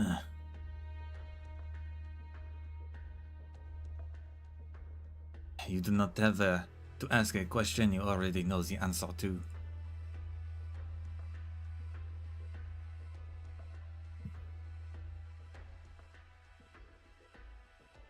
Leon is me, Fratello.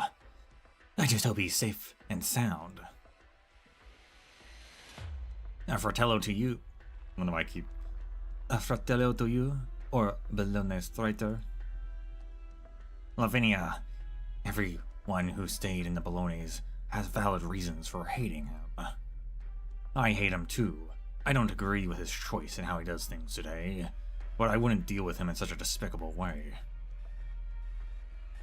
That won't serve as a valid testimony to clear you of suspicion. Leon got into an accident right before he was supposed to meet you, and you are hiding, or you are inside a restaurant near the scene. There is reason to suspect you.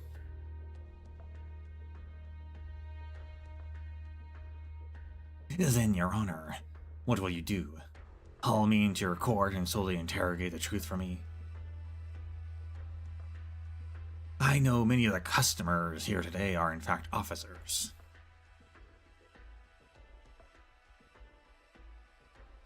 I will not arrest you without decisive evidence.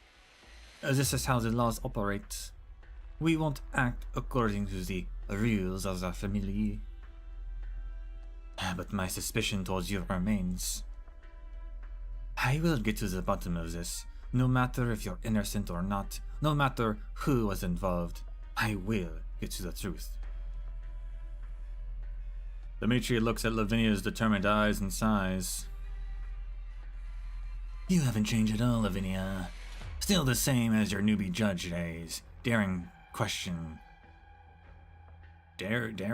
of Familia Dawn. Daring to question? I feel like maybe it should have been. I never liked you that much, but thank you for taking care of Leon for me.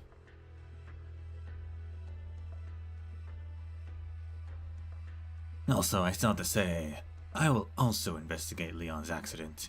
I want to know who the culprit is too.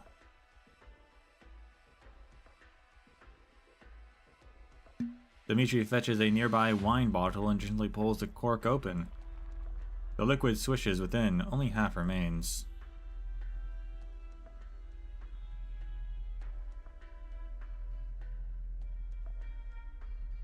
Someone gifted me this bottle.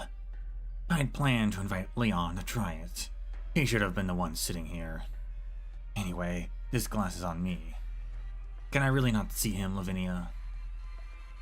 He leans on the counter, waiting for her answer, but the judge looks at the glass of red wine and says nothing.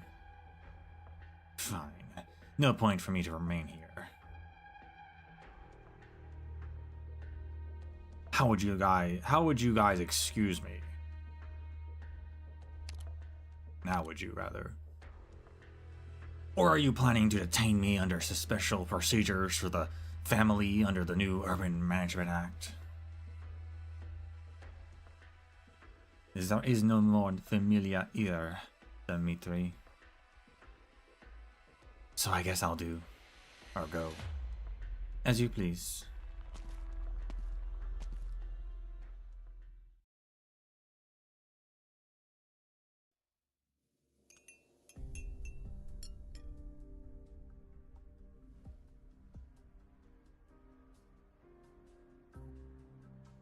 As laid back as ever, Venezia Senior.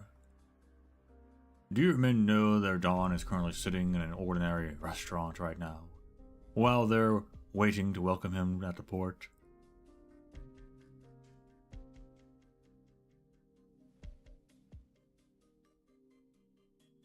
I just missed the food here. Didn't expect you'd be the first place to greet me. Haha. Come have a seat, my friend. This restaurant isn't as ordinary as you think. I found the chef here from Sicilia. Makes the most authentic bolognese. You should try some. The younger ones love talking about the future, which isn't a bad thing. However, some traditions shouldn't be abandoned, especially when it comes to Syracusan cuisine. Anyone who tried innovating a new Saluzzo wine-making method should surely be buried 6 feet under in the vineyard for fertilizer. Huh. Well, that's right. This bottle of noble rot wine is the first of our new collection. Take it as a welcome gift.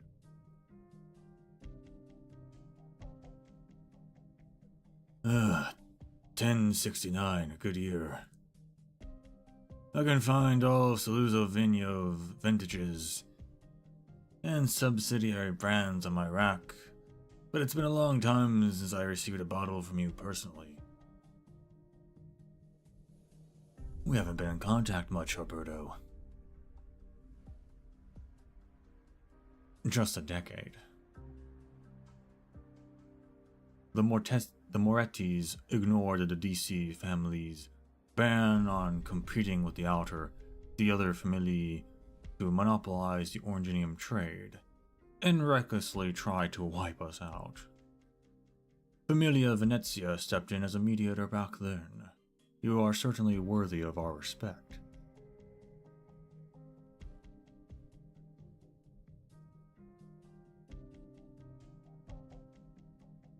Recklessly tried to wipe us out. Maybe I'm just old, and my memory's failing me. But as I recall, it was the Mortessis who vanished from Syracusa. You swallowed all their Oranginium businesses, secured your seat in the Grey Hall, and granted the Saluzzos the current status in Syracusa today.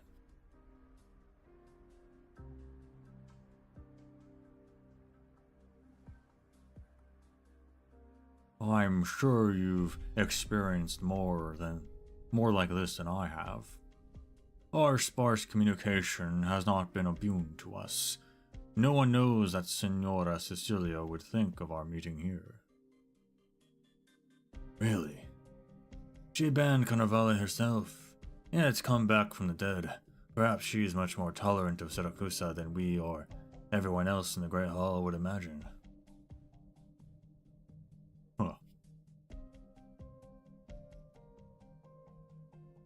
A brand new city celebrating one of the oldest festivals. Surely no one would miss attending.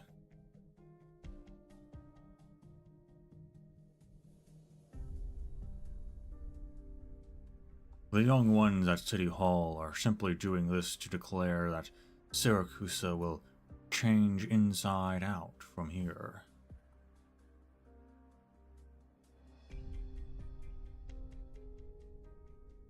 I just thought of the late Bernardo. A self-righteous fool. Oh, very nice to badmouth a friend who's no longer here. I saw trucks going in and out while the police directed traffic, and I couldn't even tell a single family member from the unmasked pedestrians. Even the weather here is better than the other Syracusan cities. To be honest, the Familia might not disappear the way Bernardo wanted, but I was finding it hard to believe that this was a Syracusan city until you showed up.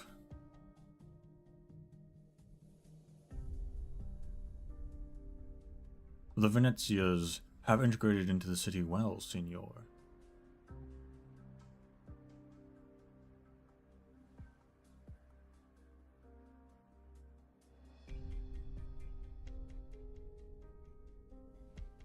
From the city plate's construction work to the founding of the new government, your familia never showed up even once. Then Nuova Volsini officially started operating, and the Venezias went quickly to work. Anton was in charge of all that. Your son-in-law is indeed quite capable. Venezia Trucking has never flouted any of the new Urban Management Act rules, and even works with the City Hall to investigate illegal acts by the other familia.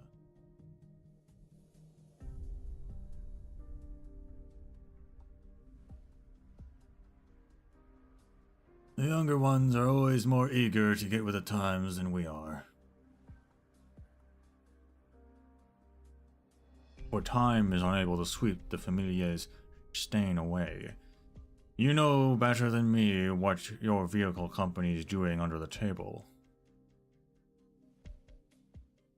I suppose that's enough gossip for today, Alberto. I've been wondering when you'd finally start talking about the business at hand. You knew what I was going to talk about. Not many new stories in Syracuse these days. No matter where you heard it from or whatever it is you're planning, this old man might not be able to do much. Be it the City Hall or Anton, be it a threat or offer to collaborate, I have nothing to do with it all. Times have changed. Can't say if I like it or not, but I definitely can't stop progress, so I thought, why not leave it to the younger generation instead? Not afraid they screw it up? Why not wait and see? The Venezias climbed to our current position in just 3 generations. And it was hard, not because of the older generations sticking with their views. We have Vulpos, Paros, and Lupos with no blood relations. It is precisely because we accept anyone with ideas with open arms that we are where we are today.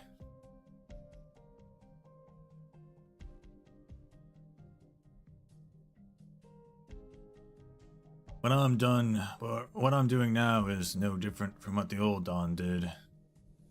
Huh. I came here just to enjoy the festival, but I'm happy you were the first person I saw.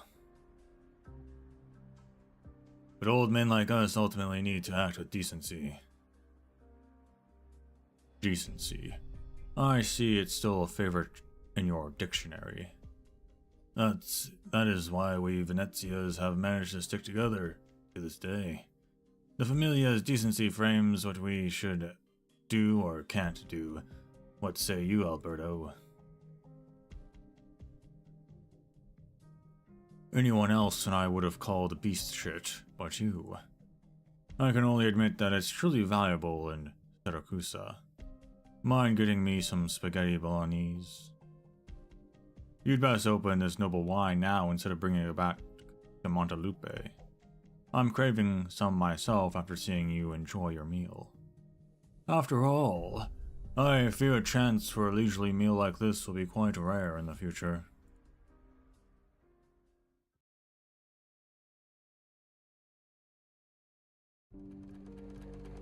Umberto never has to look at the clock when working.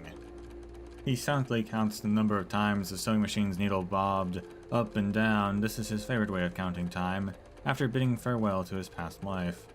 But now he dreads the sound of the needle. The old man's eyes are puffy from his long, excruciating day, but he forces himself to keep on sewing, to keep it together.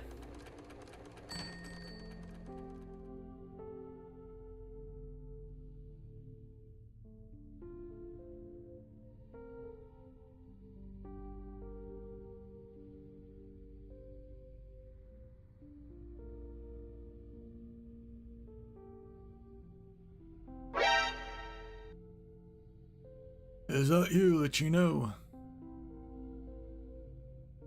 Senor Umberto. Oh, it's you, Anna. Yes, I'm here to collect the suit I ordered. I formally start at City Hall tomorrow. Is Lucino out? He had something to do. Wait here while I get you your suit.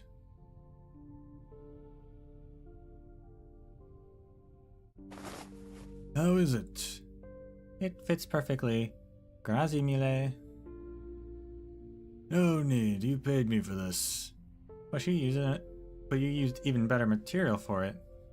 You waited so long for City Hall to get you back to you, and worked hard for the position, too. Of course, you deserve a better suit. Treat it as a greeting gift from us when we moved here.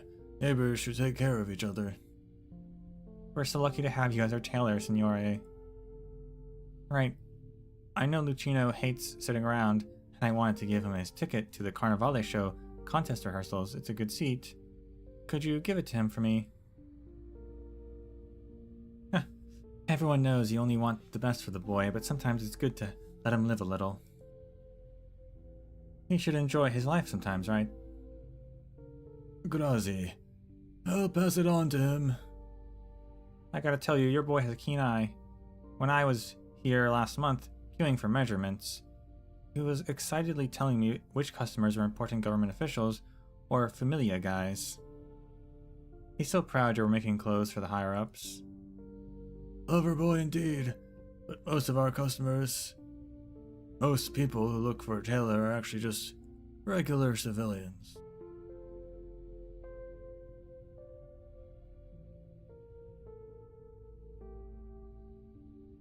It's rare they get a reason to come here.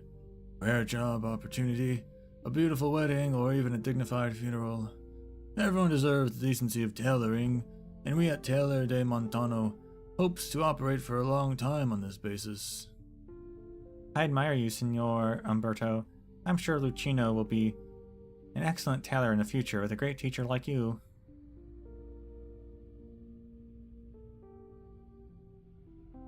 Lucino, hold on to my hand tight. Do you want to live together with me from today onwards? The child had just barely turned 3 when Umberto found him in a farm with mud all over his face. Your eyes are like his, like my son. You cry. The curious child extends his hand to wipe away the tears from Umberto's eyes, but leaves a filthy gray mark instead. What happened to your papa, Lucino? I won't allow it to ever again. You look haggard, Signore. Did something happen? Just age getting to me. Not getting enough rest lately. Anna, tomorrow is your first day at work. Brand new suit won't do all work of impressing your colleagues. Have an early rest. Oh, feel free to get it ironed here anytime. I will close early today to get some rest. Alright, ciao, Signor Umberto. Find us anytime if you need anything. Umberto holds the ticket in hand and slumps before his sewing machine. He feels powerless.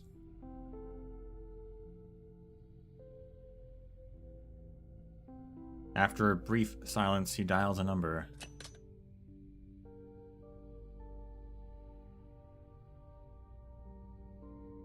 I know there's no cause to contact you, but this is the only way I have left. Lucino's been missing for a whole day. I can't go to the police. I'm afraid that the boy might have gotten himself mixed up in some mob matter. If you're listening, I beg of you, help me find him. He's the only thing this old man is concerned about. Please, Signora Venezia.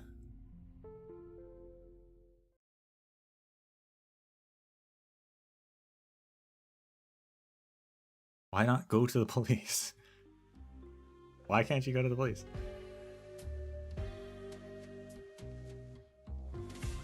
Your Honor, Dimitri's gone. Should we pack up as well? And just hold on. Your face is kind of red. Did you drink too much? Does he ask us to continue tracking the vehicle responsible for the accident while we continue investigating the suspects? It'll be hard pinning down someone this way. Indeed, Dimitri, Alberto, and a missing driver. We have many suspects, but I think there are other ulterior motives behind this incident.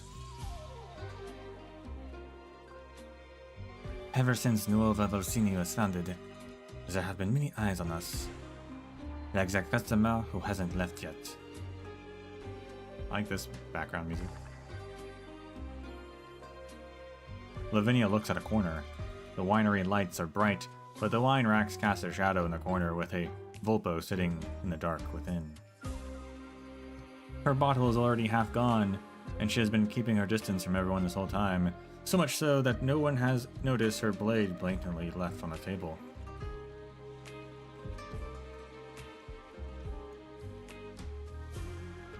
That's why you didn't call it a day yet.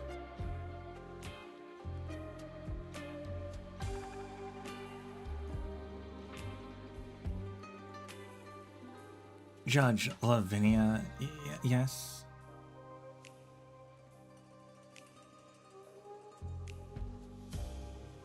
To be honest, your actions today and your scatterbrained officers are giving me a headache. I had planned to pry any interesting info from the talkative drunkards here, but it turns out you're the only one left I can count on. How do you know my name, and... How do you know your name? You're the supreme judge of the city. Everyone probably knows your name.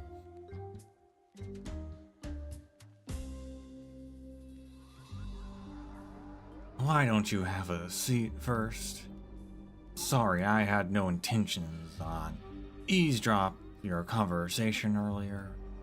But a judge and a familia don, a classic combination not to be missed.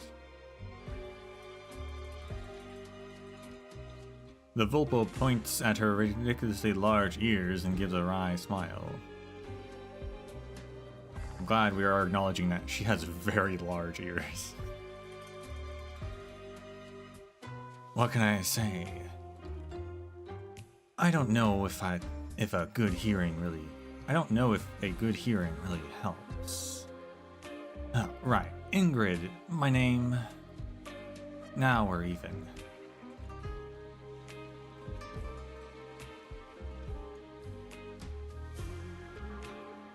You've been staring at my blade for a long time. It's just a prop. I can register it at City Hall if needed. You've been away from Saracusa too long and haven't gotten used to the new rules. Or I've been away. Ingrid, I think you know very well these promising officers around us won't be much help. Are they all under you? Does Nuova Volsini have a police and judiciary together in the same unit?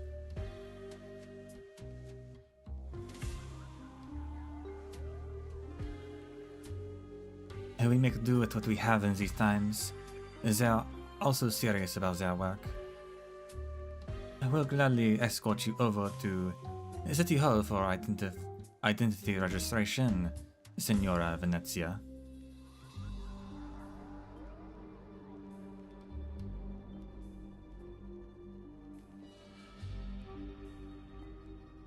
Sure, but after I've done with my business here. It won't take too long, Lavinia. Today I'm just a visitor doing some visiting. Ingrid sips a mouthful of wine and lets Lavinia inspect her blade. You are here for the carnivale? For my daughter. She was hurt. Oropathy, an accident. Any other questions, I'll be happy to answer.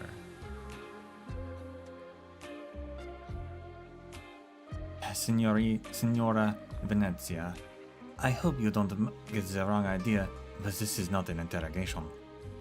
It's alright. I've crossed paths with judges before. I have no particular opinions on the profession. It's not your determination as a judge to crack the case, but your kind concern for a patient that has won my respect.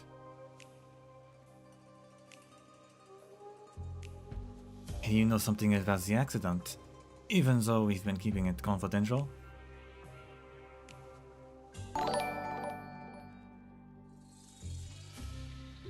I told you about my sharp ears, Lavinia. So who is still in a coma? A relative? An important friend? Sorry, but I'm not answering that. I see accidents do come easy in Siracusa. No need to be so vigilant, Lavinia. I can guarantee you my return here has no plans to involve myself in any familia matters. Perhaps we may even have a chance to exchange information.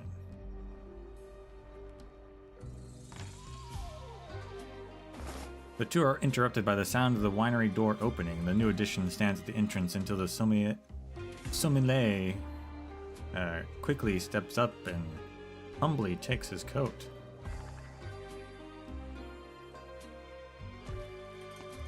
You, Signora Venezia, I knew you'd be here. Wasn't easy tracking you down. I told the old Don about our run-in at De Montano, and he specifically told me he wanted to see you. The new guest looks at Lavinia's direction and shuts his mouth. Lavinia and Ingrid stare at the flustered guest in unison, and the surrounding officers pretending to be drunks follow suit.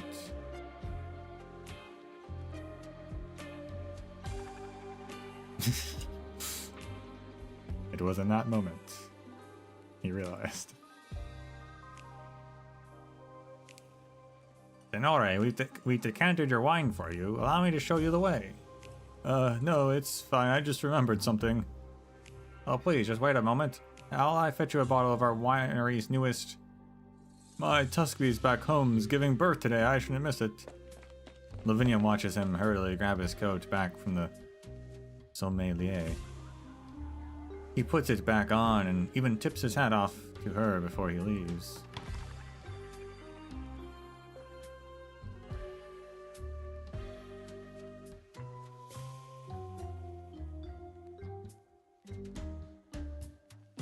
Earlier this year, that man was jailed for 3 months for attempting some trouble. I did not think I'd see him out so soon.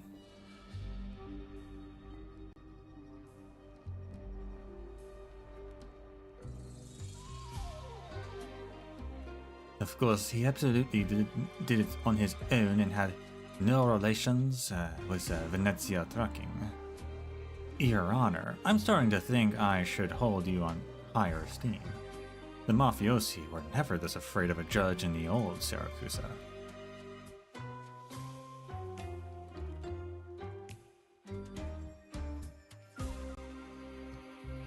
Well, Signora Venezia, I actually prefer your attitude. No particular opinions on the profession. What Siracusa should revere is the law itself and not certain individuals.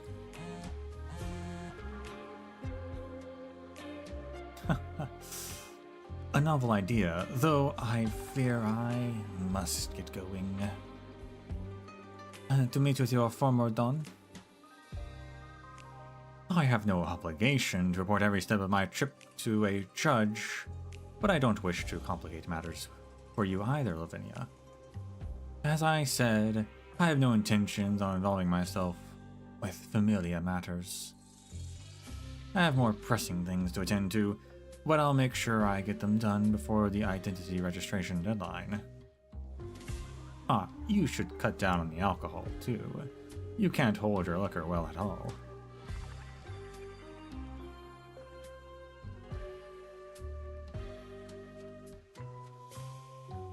Lavinia watches the Volpo leave and directs the eager officers with her eyes to stay put. She knows what you all look like, so let's leave it to the others. Investigate the Venezia trucking. It seems their old Don is already in town. Leon, I'm afraid the situation is getting even more troublesome.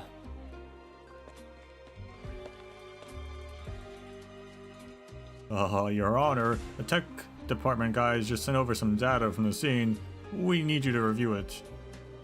Wasn't that the area monitoring system broken? Aside from that, a private car that broke down was parked in the area for several days and its dash cam happened to record something. A suspicious individual was spotted in an alley. Look, this silhouette looks like the Volpo, wielding a blade. What's the matter? She was just here.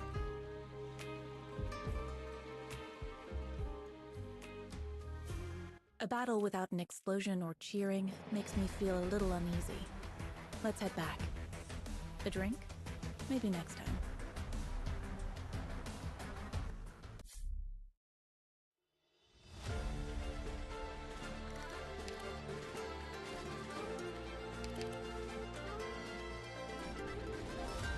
An artist who brings fire to the streets, performing a dance from faraway lands. The closer to Carnivale, the more he practices how to precisely injure a particular target among the crowd, that is.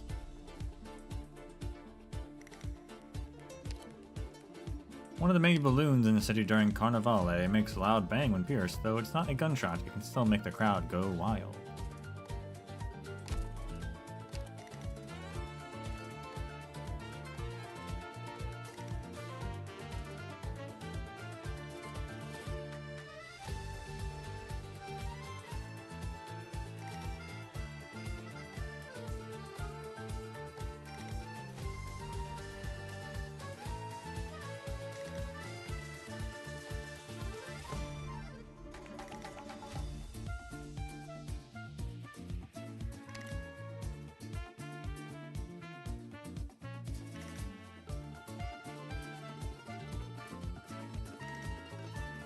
Honored guest. There are always those who have not given up on the old rules and old pride.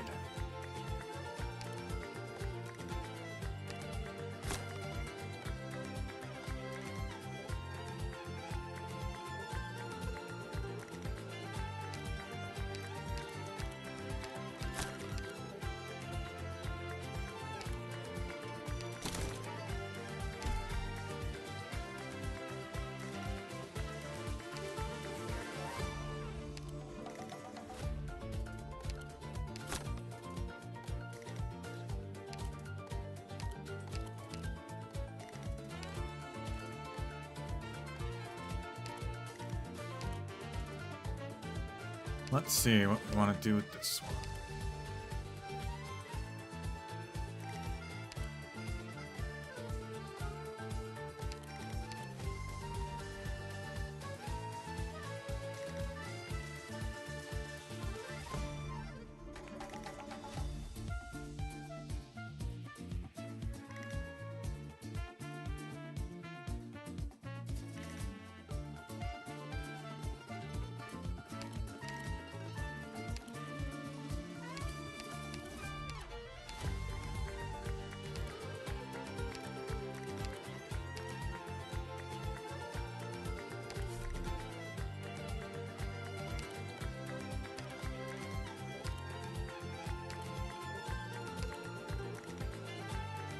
There we go, that fits perfectly.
Okay, I actually need to make some electronic units before I can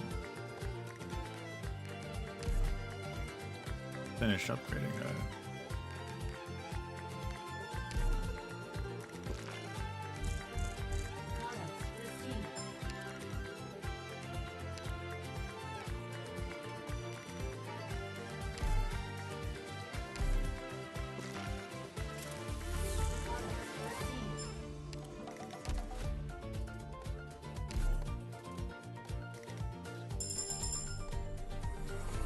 Are you trying to placate me? Or do you think the game isn't fun enough? I just can't see through you. No wonder I find your trust so entertaining.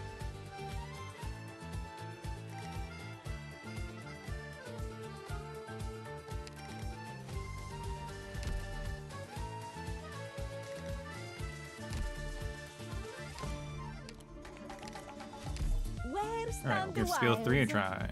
Where stand the cities?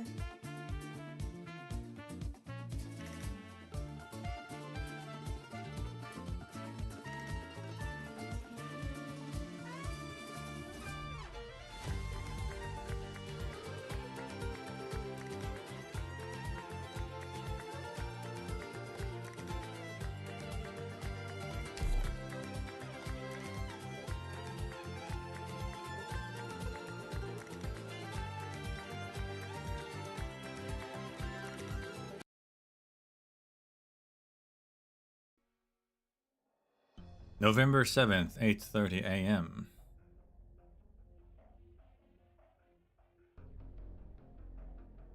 Back. Jump around a lot, this one. Timeline-wise.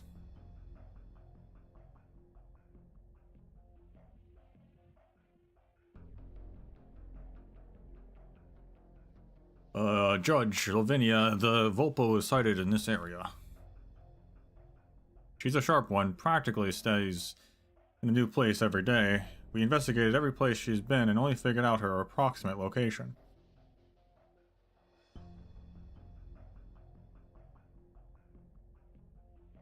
Ingrid Venezia. Back in law school, my jurisprudence professor mentioned the name once, but it didn't come to my mind last night. She told us Syracusa's cruel and conflictive atmosphere stems not from the local races here, but originates from the land itself. Her rationale for how a gentle Vulpo could turn into a Vulpo even more ruthless than a wolf after coming to Syracusa, and our laws are to reign in this sort of inevitable evolution.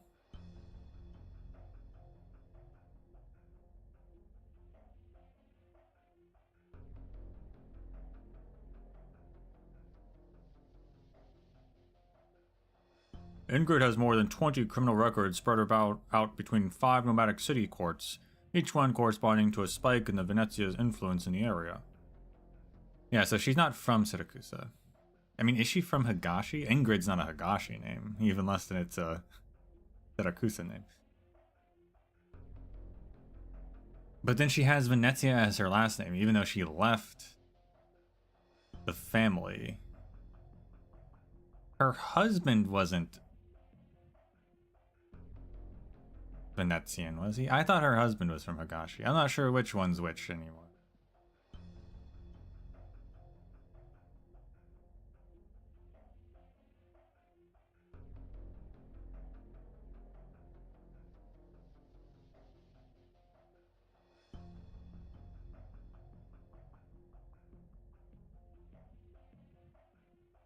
Husband, yeah. But you'd think that maybe, unless he was Venezia, but I don't think he is. I thought he was the Higashi one.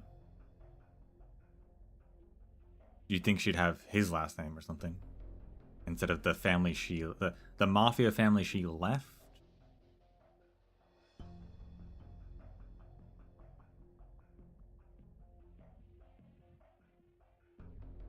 Don't know.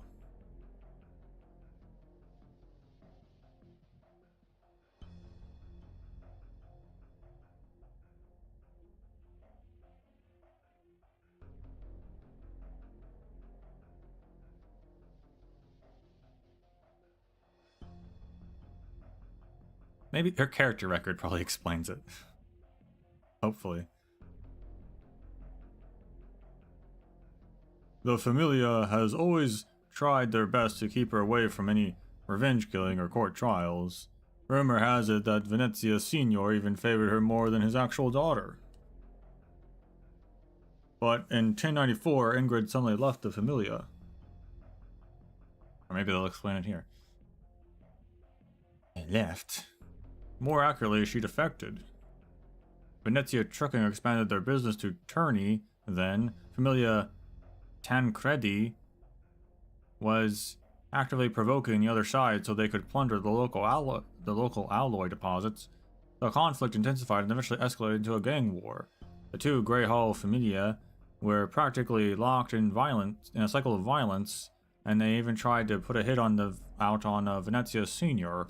Ingrid went into a killing spree, taking down more than 10 of the Tancredi's made men. Strange thing is, even Signora Cecilia personally came down, and the two Familia finally managed to start negotiations. Ingrid ignored the Don's orders to stop and continued her slaughter. I saw the records. The stuff she did freaks me out even now. A motive? Unclear.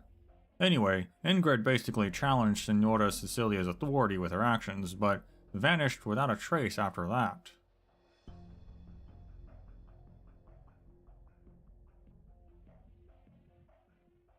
The entire Familia of Venezia was blamed for this, and they almost met the same fate as Familia Texas. The young judge imagines the Volpo taking lives in the city, along with the smile that never left her face while they were at the winery yesterday.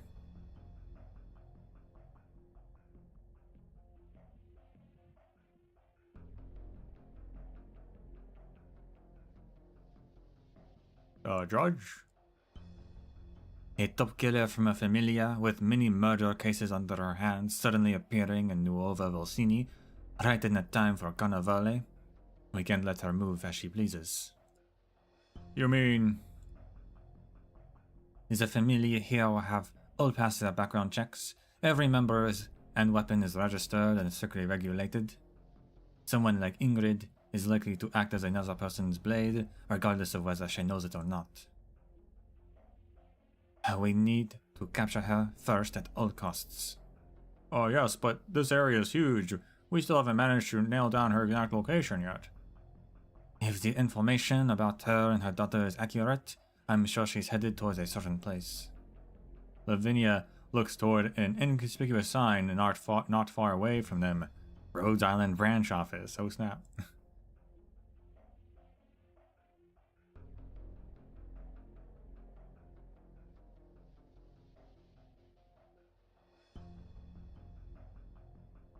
Yeah. The shop I often go to source materials is about to close for Carnevale. We'll need to update our reserve count on the terminal in advance. How's Vigil doing? The land ship dispatched a doctor to the hospital, but we haven't gotten any news since. I don't know. The support mission this time has a high confidentiality level, and I don't have enough clearance to check his latest data. I looked for Penance earlier, and she seems hesitant to share too much to us. Let's trust our colleagues. They need to complete our support logistics work. There's a new notice from the PRTS. Approved. Application to increase security level of Nuova Volsini branch office requested by Penance.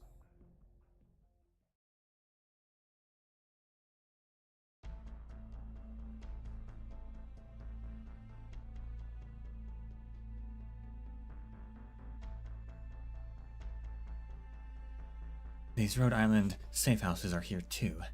I see these Rhode Islanders are like tusk beasts, dig mini hideouts for themselves. Don't attract any attention, focus on recovering my strength. Stomach groans. Nunacub huddles between the ceiling and ventilation duct, rubbing her empty belly with some frustration. I smell something sweet, like honey. No, I need to focus. I have to sharpen my arrows while time is on my side. I can eat first, But Agnes, didn't you say I have to be patient while I'm out hunting? My stomach can wait. I don't want you to lose. Yep, I'll do everything else you say except for this. I don't want to let you down.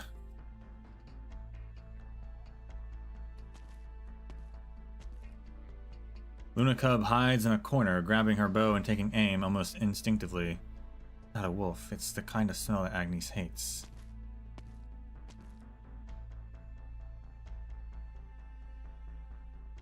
My nose isn't smart enough to tell which one of you are, but I know one of you is hiding in here. You have 10 seconds to leave this place. I'll wait for you outside. Of course, it won't be hard for me to get around Rose Island employees to deal with you, but I'd rather not take the risk. So do me a favor.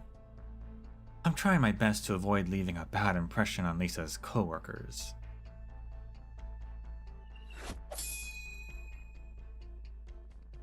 Guess there's no room for discussion.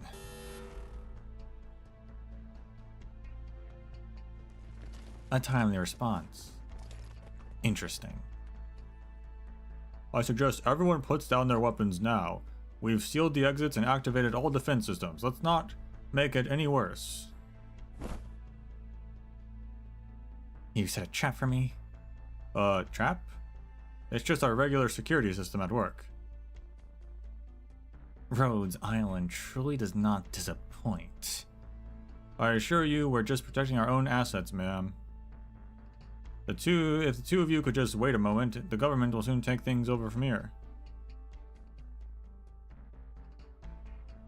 Agnes, any ideas how to get out of here? Agnes, where are you? We meet again, Ingrid. An unregistered visitor using a deadly weapon inside the city and vandalizing assets belonging to a legitimate company. This time you will have to come with me for an investigation. And her? Ingrid points at the girl who is still warily observing the situation developing around her. We'll bring her along too. Agnes needs me. My hunt hasn't ended yet. Stomach groans. Everyone present turns to look at the source of the sound in unison. We'll get some food for you. Please, Signora Venezia, I don't wish to have the police act. You want to protect her? That is something for us to consider. Alright, I'll come along. Only because you have my respect, Lavinia.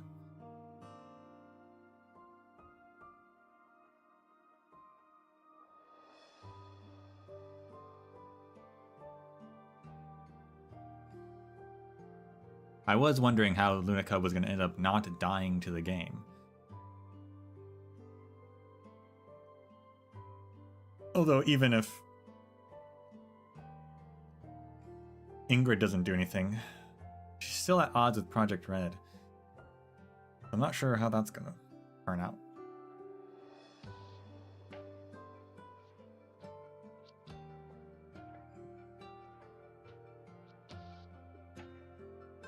George Lavinia, we're done with the pre-registrations. The rest of the process will be a breeze. I said I'd cooperate, didn't I? Leon told me about the game. You're in it too, like her? Lavinia looks at Luna Cub.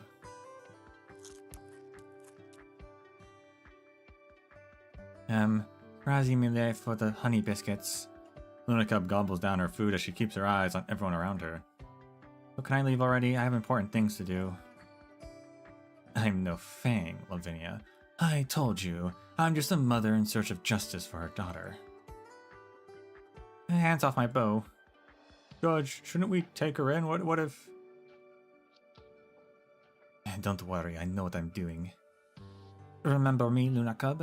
Don't be rash. The police have already locked down this area. Stay by my side. It will be good for all of us. You can trust me. I only trust Agnes. Bernardo trusted me too. He's dead, but his heir still lives. I wanted to ask Agnes about this, but she hasn't been replying to me for a while. Stay with me. And you won't have to worry about getting into trouble. You'll have more time to contact Agnes too. Ingrid quietly watches Lavinia as she persuades Lunacub. The girl covered with a wild scent is hesitating. Ingrid knows an opportunity approaches. If Lavinia can get Agnes's fang under control, that will save Ingrid a lot of trouble. The other fang in hiding will surely come to her.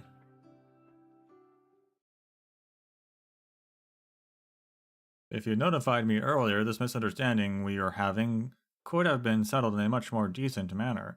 Long time no see, Sorella. Signor Antonio. Salve, Judge Lavinia. I made my way here just to submit the required documents and company testimonials to help Ingrid Venezia complete her identification registration. You. Leave this to me, Sorella. We Venezias have always been happily cooperative with the government. Your Honor, I know Ingrid's recent actions have violated a couple of rules of Nueva Volsini, but I believe none of them are serious. Let's see. Not registering on entry, using personal weapons in public spaces, and vandalizing legitimate company assets, yes. Yes. Regarding the last item, Venezia Trucking will discuss compensation with the involved company as soon as we're able.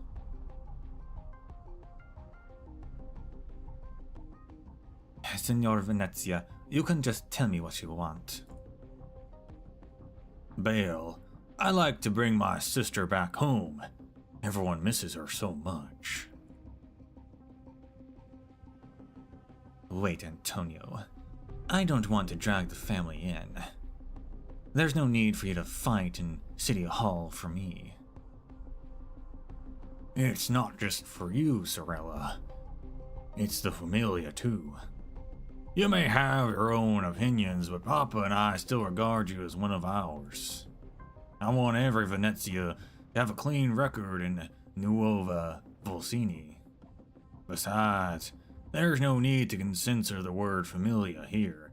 Everyone knows it's the foundation of our very lives.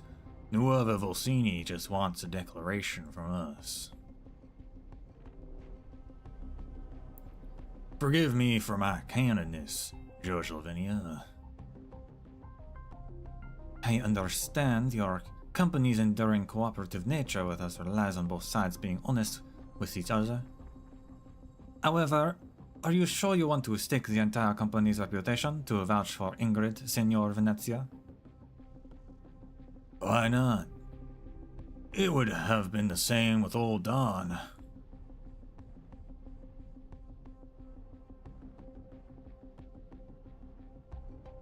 Venezia Trucking will ensure the government that Ingrid Venezia will not step afoul of the law nor her post-bail probation period. If I find any clear evidence of her doing so, I will personally accompany her to that court.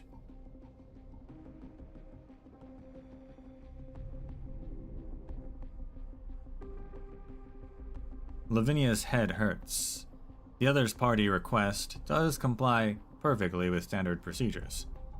Ingrid does have the right to be released on bail, but it shouldn't happen now.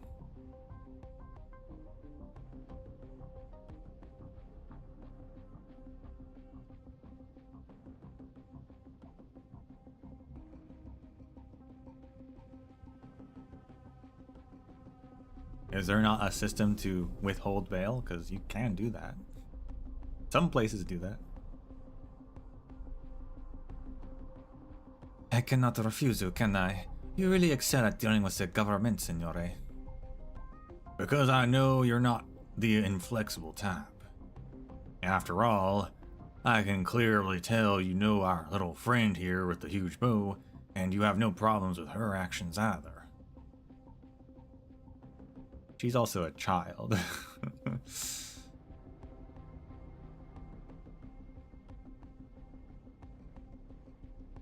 Andiamo, Sorella.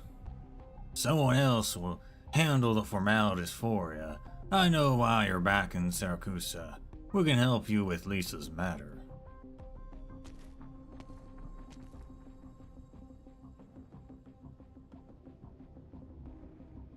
Venezia, are you involved as well? Ah! What's wrong? I just got bitten by a tusk beast that came out of nowhere. A tusk beast? Wait, where's Ulna Cub? Isn't she right next to... She suddenly freezes. There is only air. Where did she go? Your Honor, we just engaged with a very agile individual. She was mumbling something about wilderness survival skills and an Agnes. We couldn't stop her. We sent some men to chase after her. I got it.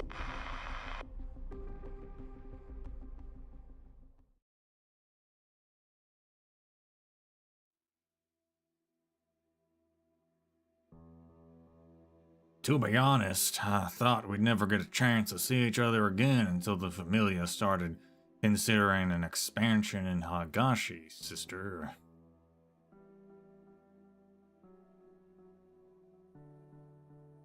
Stop calling me that, Antonio. We were never that close, and I'm no longer part of the family. All right. Judging from their attitude towards you, I see you'll be the next Dawn. You're looking more and more like the Dawn, not just your attitude, but your appearance as well. Your ears and tail. Did you become more like Bella after your marriage, or have you gotten some work done? Ingrid, why are you still like this? You don't like it when people make fun of you, but you don't hold back when you're on the offensive. Really now? It's been a while, Ingrid. Papa and I miss you very much. He took you in and raised you as his own. When I joined the Familia, you were the one he trusted most. He saved you, he loved you as much as his own daughter. But the chap who fled here from Bolivar and became a hired thug to avoid starving to death, he didn't know a soul here, and could only tuck his tail and try his best. Combat-wise, even within the wolves, he wasn't any much stronger. So what could he possibly offer such a big Familia in exchange for a place of his own? Be it a Vopal's compassion for a Pero, or the most reliable member of the Familia doing it to appease or subordinates. Basically, I wouldn't be standing here today if you hadn't helped me out. You're overthinking it. The Dawn cares about many things, but decency will always be the top list no matter what. He'll never let family members exclude or fight each other. That wasn't my point, Ingrid. No. I have to become Venezia Jr. This is my way of repaying what you did. 6 years ago, the day we fought the Tancredi's, and it felt like it would never end, you were the one who pulled me out from the pile of corpses. I didn't do it for you. Lisa was only 9 when she was hurt during the Tancredi's plot to assassinate the Dawn. Okay, I was about to ask, 6 years ago, how old is Lisa? I figured she had her after she left, but no, she actually had her while she was still in the Mafia. Which I guess actually makes sense considering she's here because of her injury, so never mind. But still.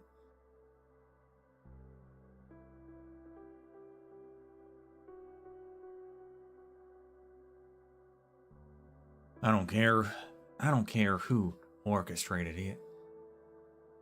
That's not the quite right accent. I don't care who orchestrated it. They should all perish.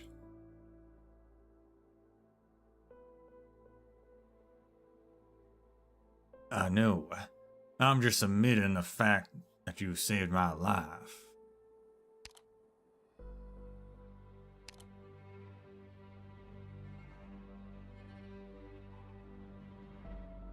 Enough with the niceties.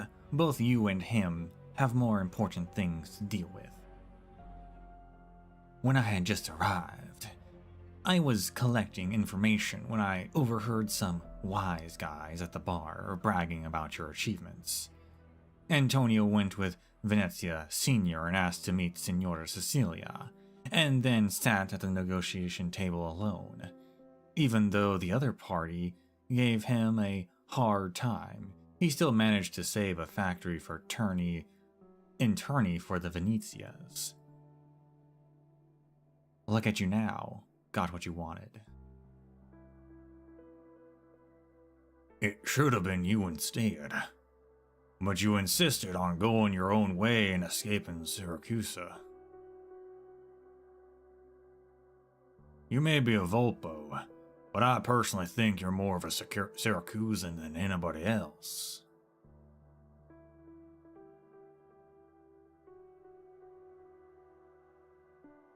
I've never forgotten the first time I followed you on a mission. We were ambushed in an alley and a blade scratched your face. There was so much blood I wanted to send you to the hospital. But you said, our opponents think we're dead, so now is the best time to get them while their guard is low. You need to be fiercer, Pero. Living in a Syracusan familia means living life on the edge. You may lose everything at any moment.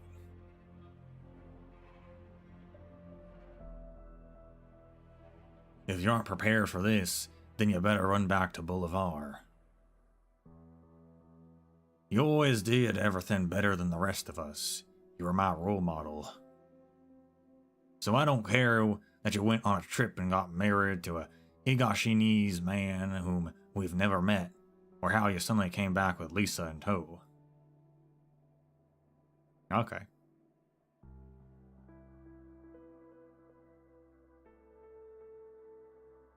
Don't get me wrong. I was fond of her, as well as Papa and Bella. We gave her the best room and best teachers. We loved her as much as we loved you.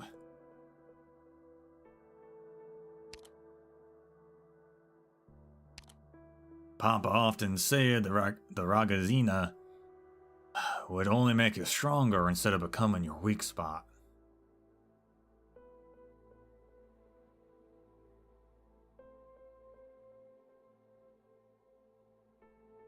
Enough, Anton. Too many words. Say fastidioso. Or fastidioso.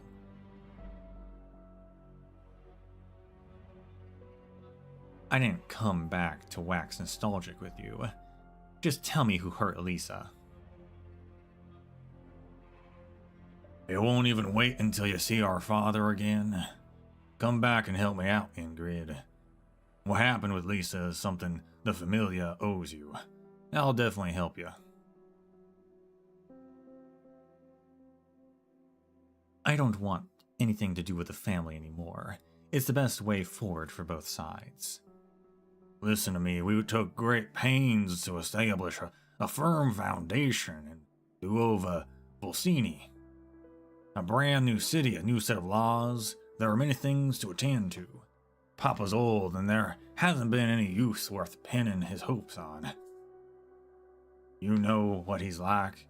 He's not willing to change, but he's much less willing to see the Familia progress. And then Bella's death dealt such a big blow to him and I. Bella's dead? Happened last year. You know she was never in the best of health. Well, I really need you with us, Ingrid. I think Papa wants you home even more than I do. Ingrid is silent. She merely casts a cold stare at the Pero before her. Come back to us. I'll tell you the truth about Lisa's injury. I see there's nothing else to discuss.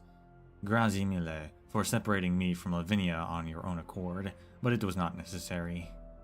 I had my own plans in mind.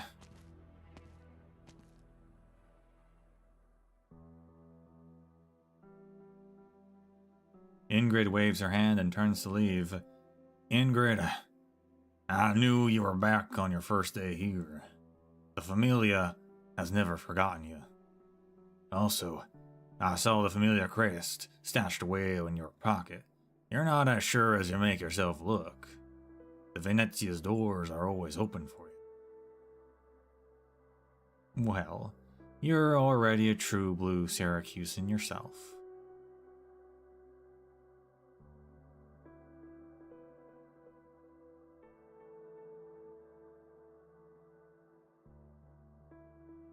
You honor me.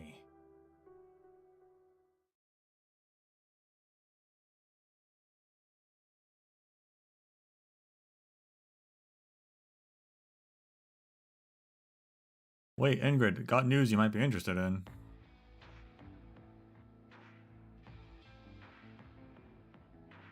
I know you two. Saw you both next to Antonio the other day. I believe I made myself clear with him earlier. We know where Lucino de Montano is. We dragged him and brought him back to the Venezia residence in the city. We can't take you to him, but we can tell you where exactly he is inside. Why sell out your employer? And how do you know that Umberto asked me to do? I don't know how to explain this properly. Wait, he ain't lying to you. Munchia. Someone made us do this, okay? We don't know how you're linked to the tailor boy. We're just trying to survive. Minchia.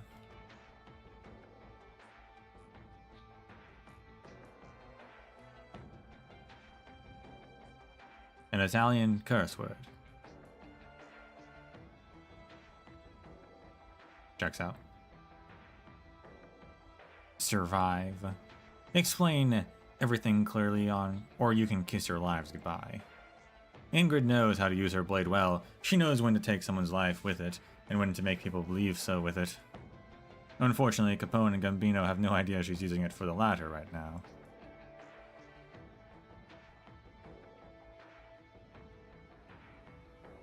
Che noia, I thought you were serious at first. You goddamn pazza!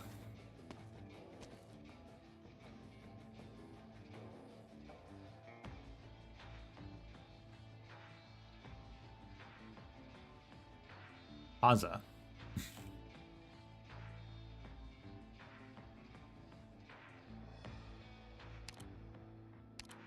Meaning crazy, I think.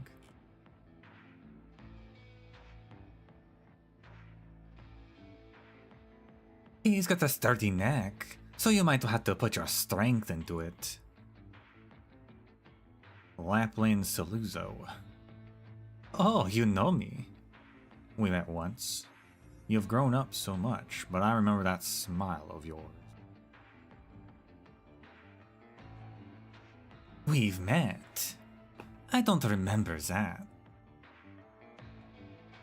10 years ago, in Brunello, I was mediating a dispute between your Familia Saluzzo and the Morettis. Your family was obviously on the losing side, and you were just a teenager then. The successor bearing Alberto's highest expectations. What you really wanted to do was to seize an opportunity to bury the Familia 6 feet under. I was young and frivolous then. People mature. Now all of Siracusa is my enemy. You really are insane.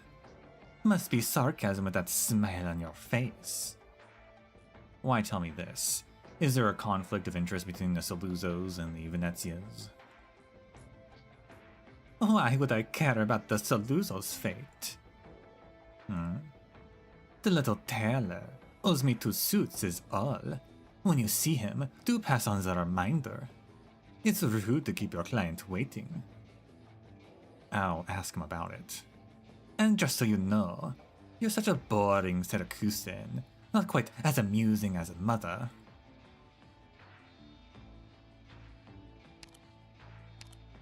Or but quite, not but not quite. Quite amusing as a mother. I see every messenger work is even an arduous task for you two. If you want us to do stuff for you, then let us tell the boss first at least. I don't want the Venezias after me. What else do you want from us, Lapland?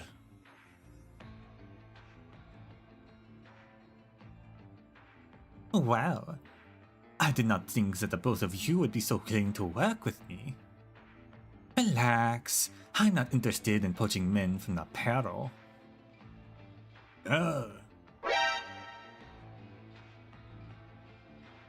Just be good and stay by his side. Help him out when he needs it.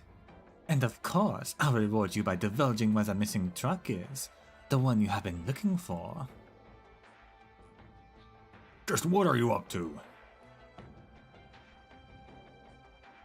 I'm making you both look good to Venezia Jr., of course.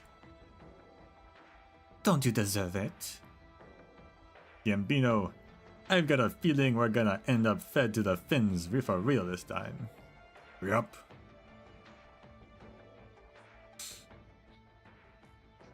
No way. You guys always survive. Somehow.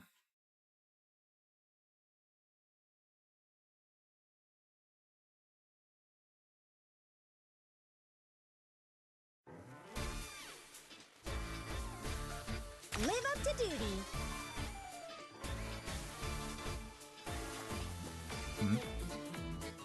There's the cars.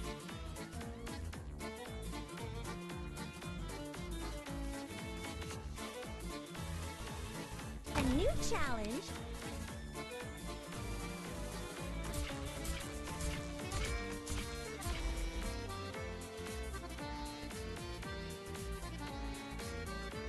This gavel of justice is waiting. Spero che siate pronti. Any instructions? Haha! Losing sight?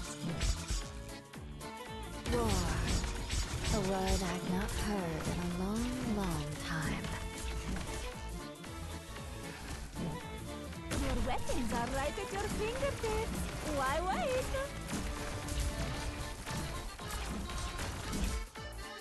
I guess,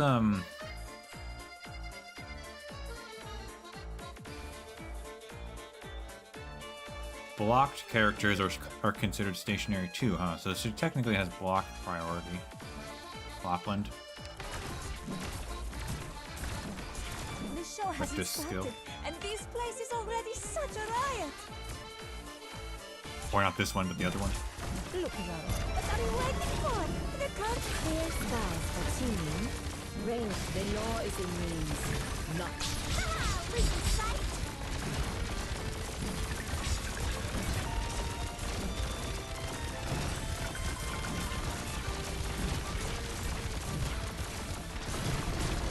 Feels fresh every time you feels bad to lose your target, doesn't it?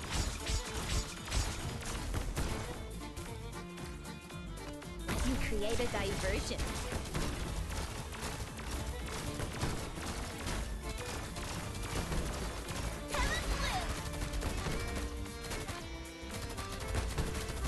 Mission accomplished.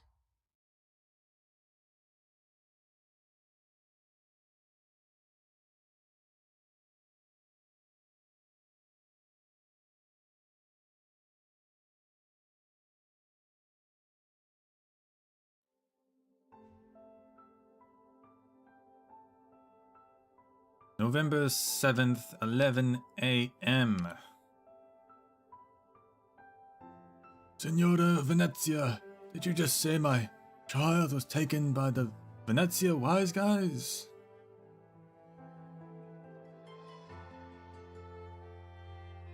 My informant has no reason to lie to me. It's true, Lucina went to the port late area that night. I heard a car accident happened.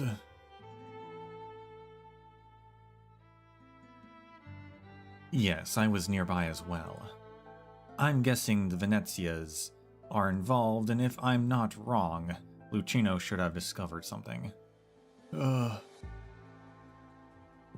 Please leave, Signora. I have to close the shop early today. You're not going to find Venezia Jr. Or you're going to find Venezia Jr. yourself? Umberto, I don't know what you used to be like, but I'm sure your age has affected your abilities. Even if you were chosen by Vargo back then. A sickly old tailor might not even make it past Venezia Jr.'s doorstep. If Lucino really found out about something he shouldn't have, then he might be stuck at the Venezia estate for good. I'm old and feeble, Signora Venezia. Even if this didn't happen, my candle's burning out anyway. If there's anything I can't let go right now, it's the boy. He's my only relative, and I'm his only relative too. He's still so young. Children always leave us with no other choice. Besides, I'm no stranger to the Venezias. I didn't tell you this before, but I used to work for them before you did. Probably why Vargo chose me. Life goes in a circle, and now I'm going back to where I used to be.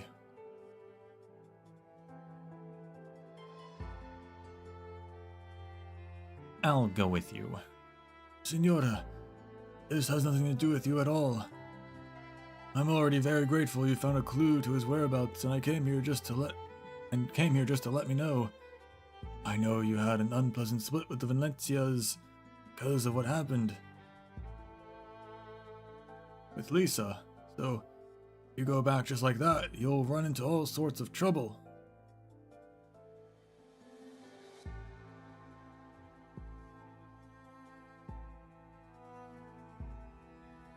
You need not worry. I'm doing this because of my agreement with Vargo. Before I find out what truly happened back then, I won't allow anything to happen to you. Besides, I understand what sacrifices one would be willing to make for the sake of a child.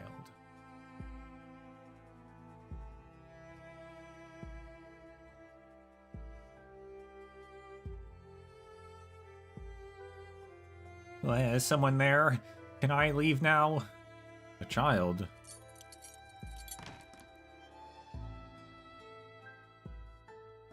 Did you say something, Ragazzino? Afraid of me? May I go home, por favor? I'm afraid I can't. I just happen to be here as a guest, so I can't interfere with family matters. Why are they keeping you in here?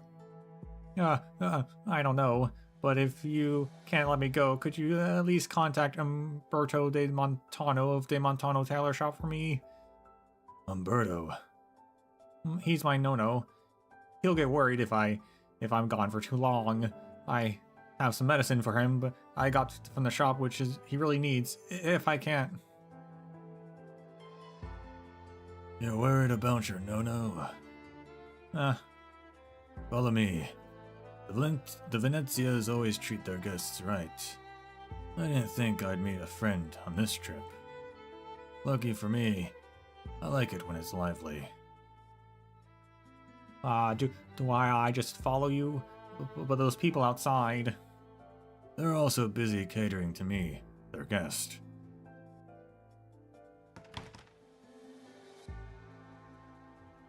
Lucino follows the old man close behind, and they don't run into anyone on their way.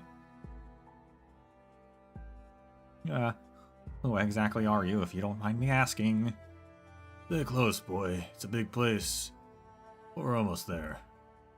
Earlier you said you wanted me to tell your no-no about a bunch of things, right? Sorry. I'm old and my memory's spotted. But I think you can tell him yourself.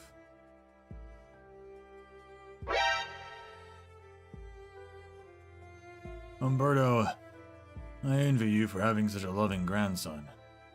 No.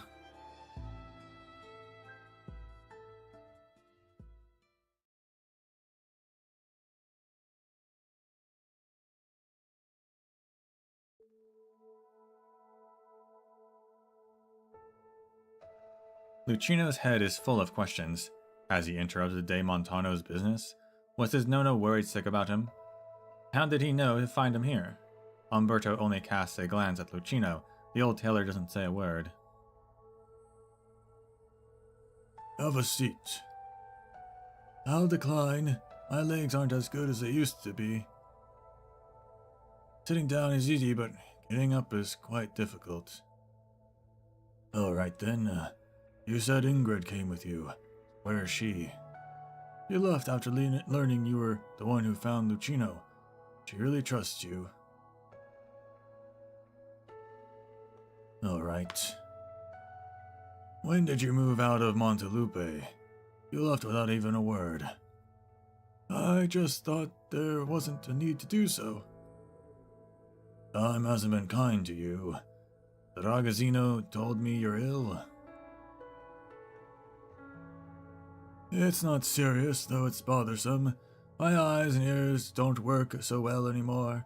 My waist, legs, and shoulder joints are always hurting. It's thanks to my work. Just elderly things. Even carefully maintained quality fabric will inevitably turn stiff and brittle.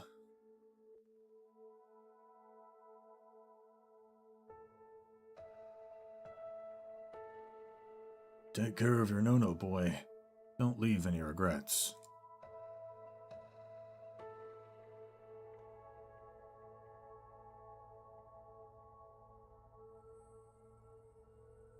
I didn't expect to meet you here, and what's happened with the boy has caused you trouble.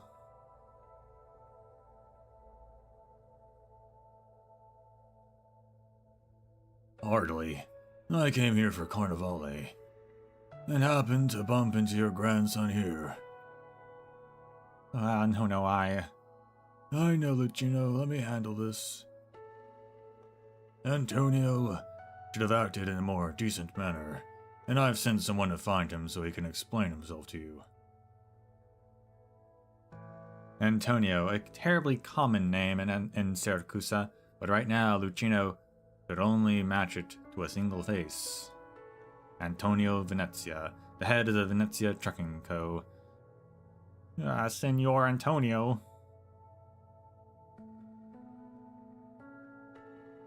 I thought this matter would be more troublesome than this, but since you've already stepped in...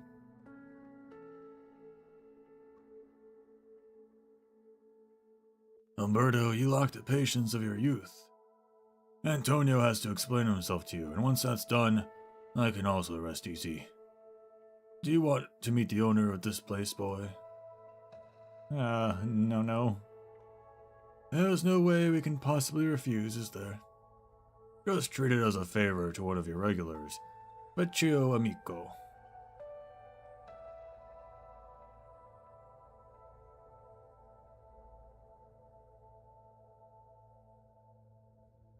Old friend, Vecchio amico. Okay.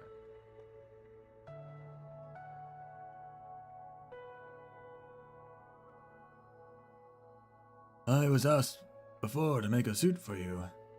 Why don't we make use of our time together here and measure you right now? I hear it's a grand affair with civilians wearing masks and costumes escorting giant parade cars around the city. I'm sure you'll be here and need an outfit too. I need to remember every regular client's measurements. As you can see, time shows no mercy to us all. Everyone's changed a lot.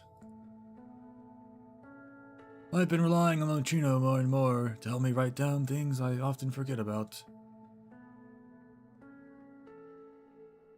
Alright, we have some time to spare before Antonio arrives. Lucino, I'm afraid we won't be going back soon. Can you wait a little while longer? Yeah, it's fine, No. Can I help out somehow? Get me my toolbox. Prepare a file with this gentleman's name on it. Does he just carry his toolbox with him? I'm sorry, signore. I never got your name. Fabrizio Venezia. Or Fabrizio. Fabrizio Venezia. The old man writes down his own name and gives it to Lucino.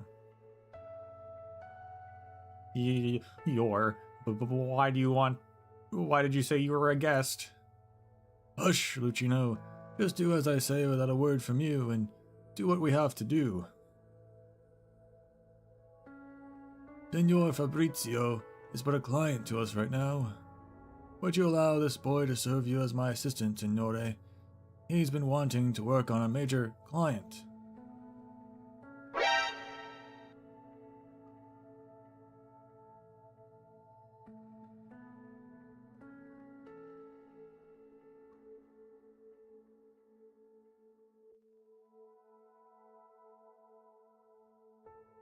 Lucino was never allowed to assist his grandfather with important customers in any step of the process before. But now Umberto guides him every step of the way and even encourages the boy to do it himself. You must show your clients respect and gratitude, he is told. Everything goes smoothly and naturally, as if the kidnapping never happened and his Nono hadn't come here to rescue him. He's working a regular job. His hands are as stable as yours. He will become a tagliatore like you. I assume that just means tailor. Tagliatore? Or not.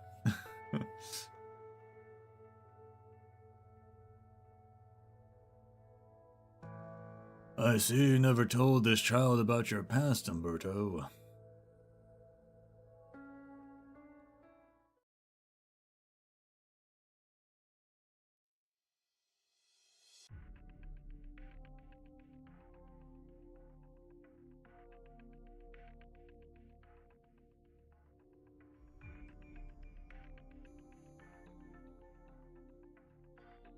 Ingrid, aren't you gonna go in and see Papa?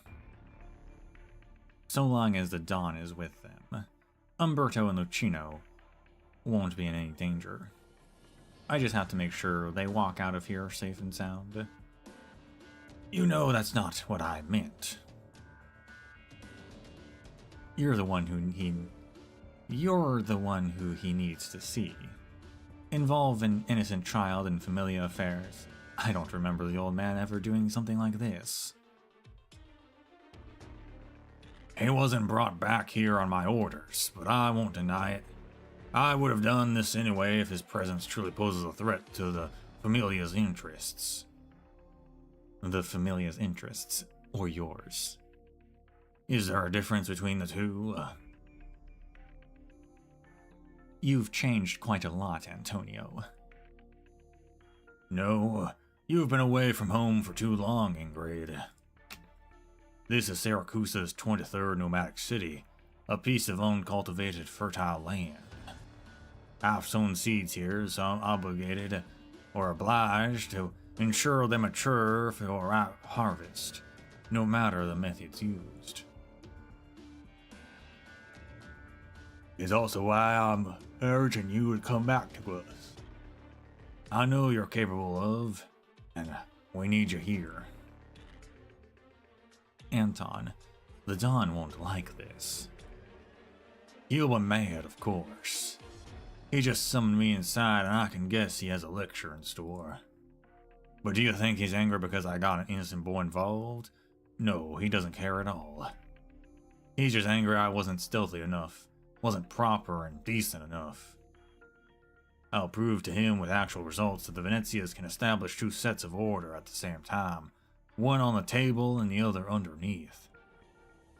But what we should prioritize is definitely not this so-called decency. Even if it hurts him and those who trust you. I love him, I do. He gave me everything I have.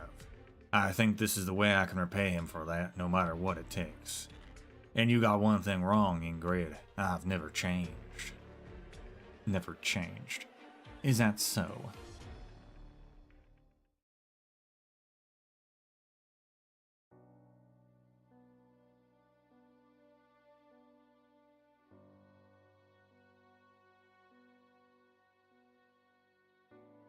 Tagliatore. De Montano Tailor Shop no longer offers that service today. This child doesn't need to know about it. A pity. I still remember how elegantly you would solve my many problems. Montelupe's familia were all terrified of the elusive Tagliatore. One only had to write the target's name down on the order sheet, and he would be reported dead in the newspaper the next day. It was all to repay your kindness. You saved me when I was a young tailor about Lucino's age, and gave me a chance to live in Montelupe. You deserved a decent finale. No matter what.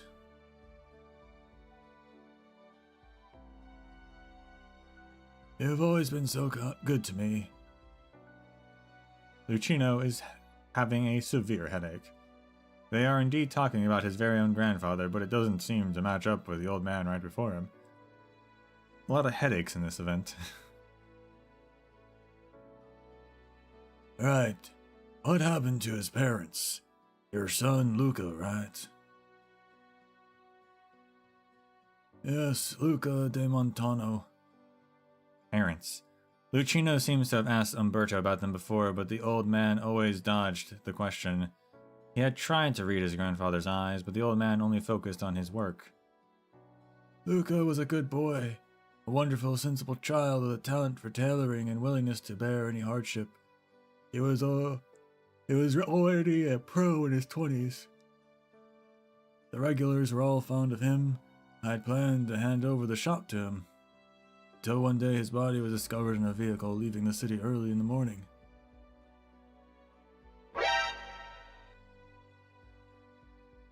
Next to him was a musical actress with a little bit of fame in Montelupe, highly coveted by many mafiosi. Chino, your hands are shaking. Perhaps we should slow down. Go fetch our fabric samples. I'll handle it from here. All right. Yeah. You're a little bit cruel to the boy. My days are numbered, signore. I can't protect him forever. Luca's death made me realize something. Blood on my hands never be wiped clean no matter how many times or ways I try. The stench of it will only bring misfortune to me and my family. But that boy still fantasized about serving the so-called somebodies. It's my fault. It's Signor, Antonio, you, or even other family wise guys, Lucino, will eventually run into mafiosi. He has to know about it.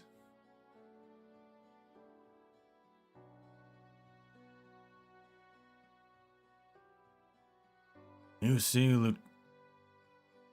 Luca's death as punishment for your crimes. As a price I paid. Raise your head, signore. Measure your neck circumference.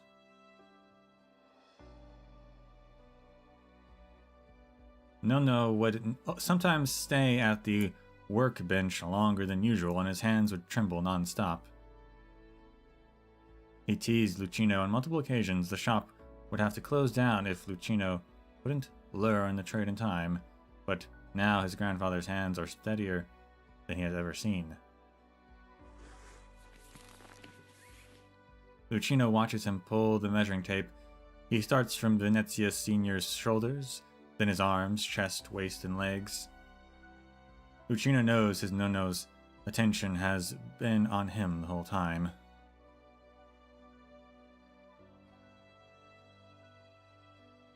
Unfortunately, he is not yet ready to accept the truth. After losing Luca, I learned about Lucino's existence. Luca had him fostered at a farm out in the countryside. And then I found out how Luca had met the actress through a costume order from the theater. How he hid a forbidden way of life he gradually built for himself, away from everyone, just to save me from worrying and avoiding inciting more trouble. And so he's actually his grandfather. How he managed to leave a little speck of hope for themselves and for me. Luchino's all I have left from Luca. My final wish is for him to live. No matter what Senor Antonio or you have planned, I beg you, please don't involve him ever again.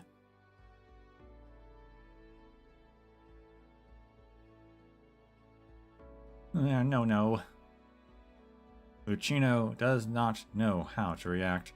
The truth of his parents' demise, his Ñoño's past, his own future, he drowns within a web of emotions.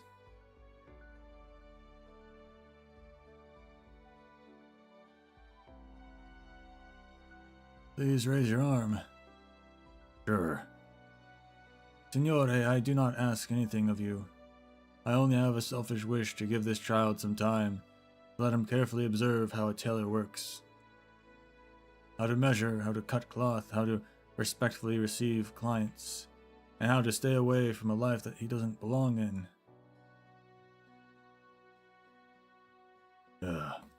Very well. I see you're set on parting from all your history. No need to deliver the suit yourself once you're done. I'll get someone to take it from your sartoria. Umberto, if you ever feel nostalgic and want to return to Montelupe, make sure to remember Il Vecchio here too.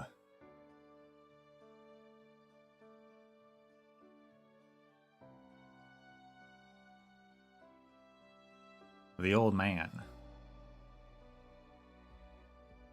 Of course. Grazie mille, signore.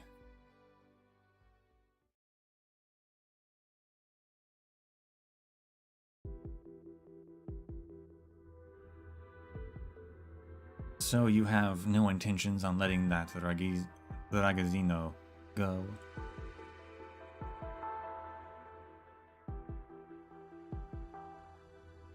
Even if the Dons already agreed to do so? Ingrid, even if the kid swears he won't shoot his mouth off, there's no guarantee City Hall won't hear about some ridiculous rumors from him. Many familiae have their eyes on us. I can't afford the risk. Papa will understand. Think about your family too, Ingrid. A wolf asked me to fulfill an agreement we made, and I came back to this country for my daughter. My anger has long ceased to burn for the Familia. I act only for my own sake now, Anton. What a shame. Then I'm afraid there's no more room for any discussion.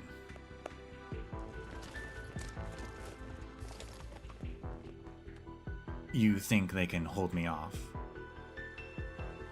No, I just need to make sure that kid keeps his mouth shut.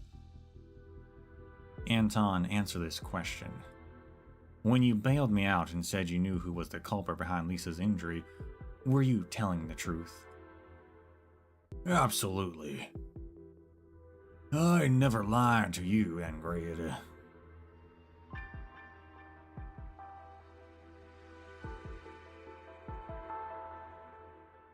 After I sent Lisa away from Siracusa, I investigated the matter in secret, and although I found nothing, I always had suspicions I didn't want to admit was possible.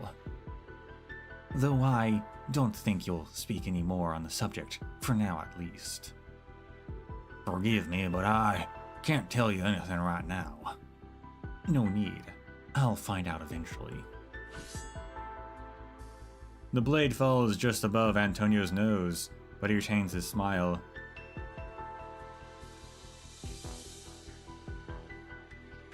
Ingrid, you know there are people watching every move we make in this household.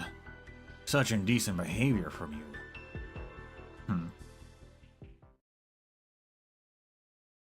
Ingrid, please lower your blade for my sake. John Venezia.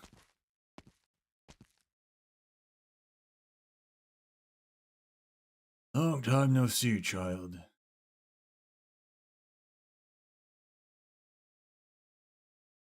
Good, good. I had no idea you were so clever and learned. I was going to ask you help me make my account, but with such a good head on your shoulders, I'm feeling a little bad now.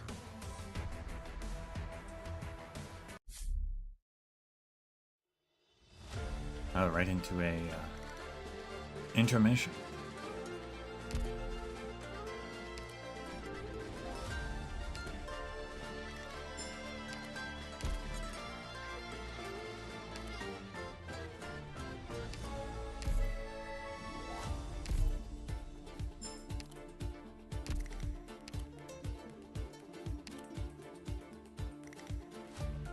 Well, we've got a commission to do.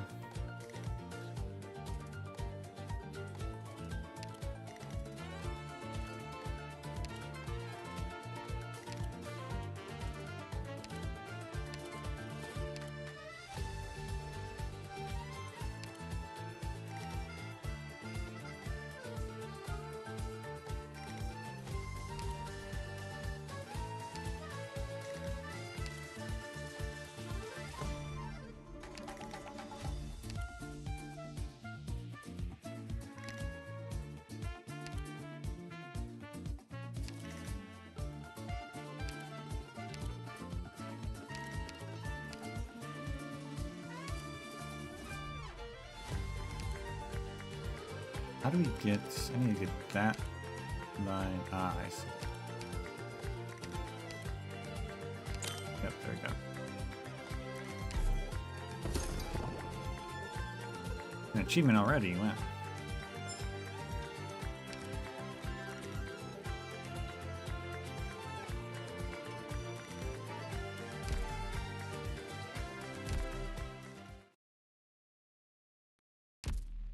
Have you been doing well lately, Doctor?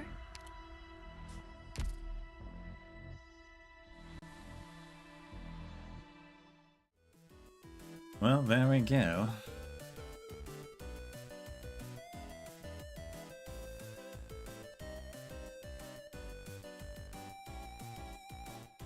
Nice to see the like 5-star actually make such prominent story appearance. Ironically, though, the welfare operator hasn't made a single appearance. Where's Crown Slayer? I don't know.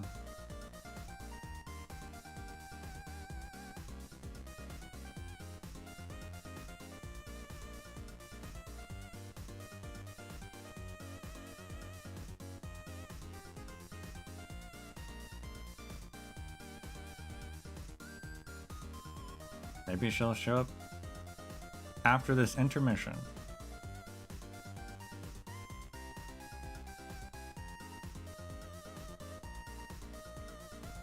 But we'll continue this on Monday and probably the day after, and then there's also... Well, I guess the EX would be on Friday. We'll see about that.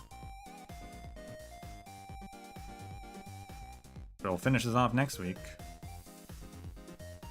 For now, thank you all for watching, and until we meet again, may the sands of time treat you well.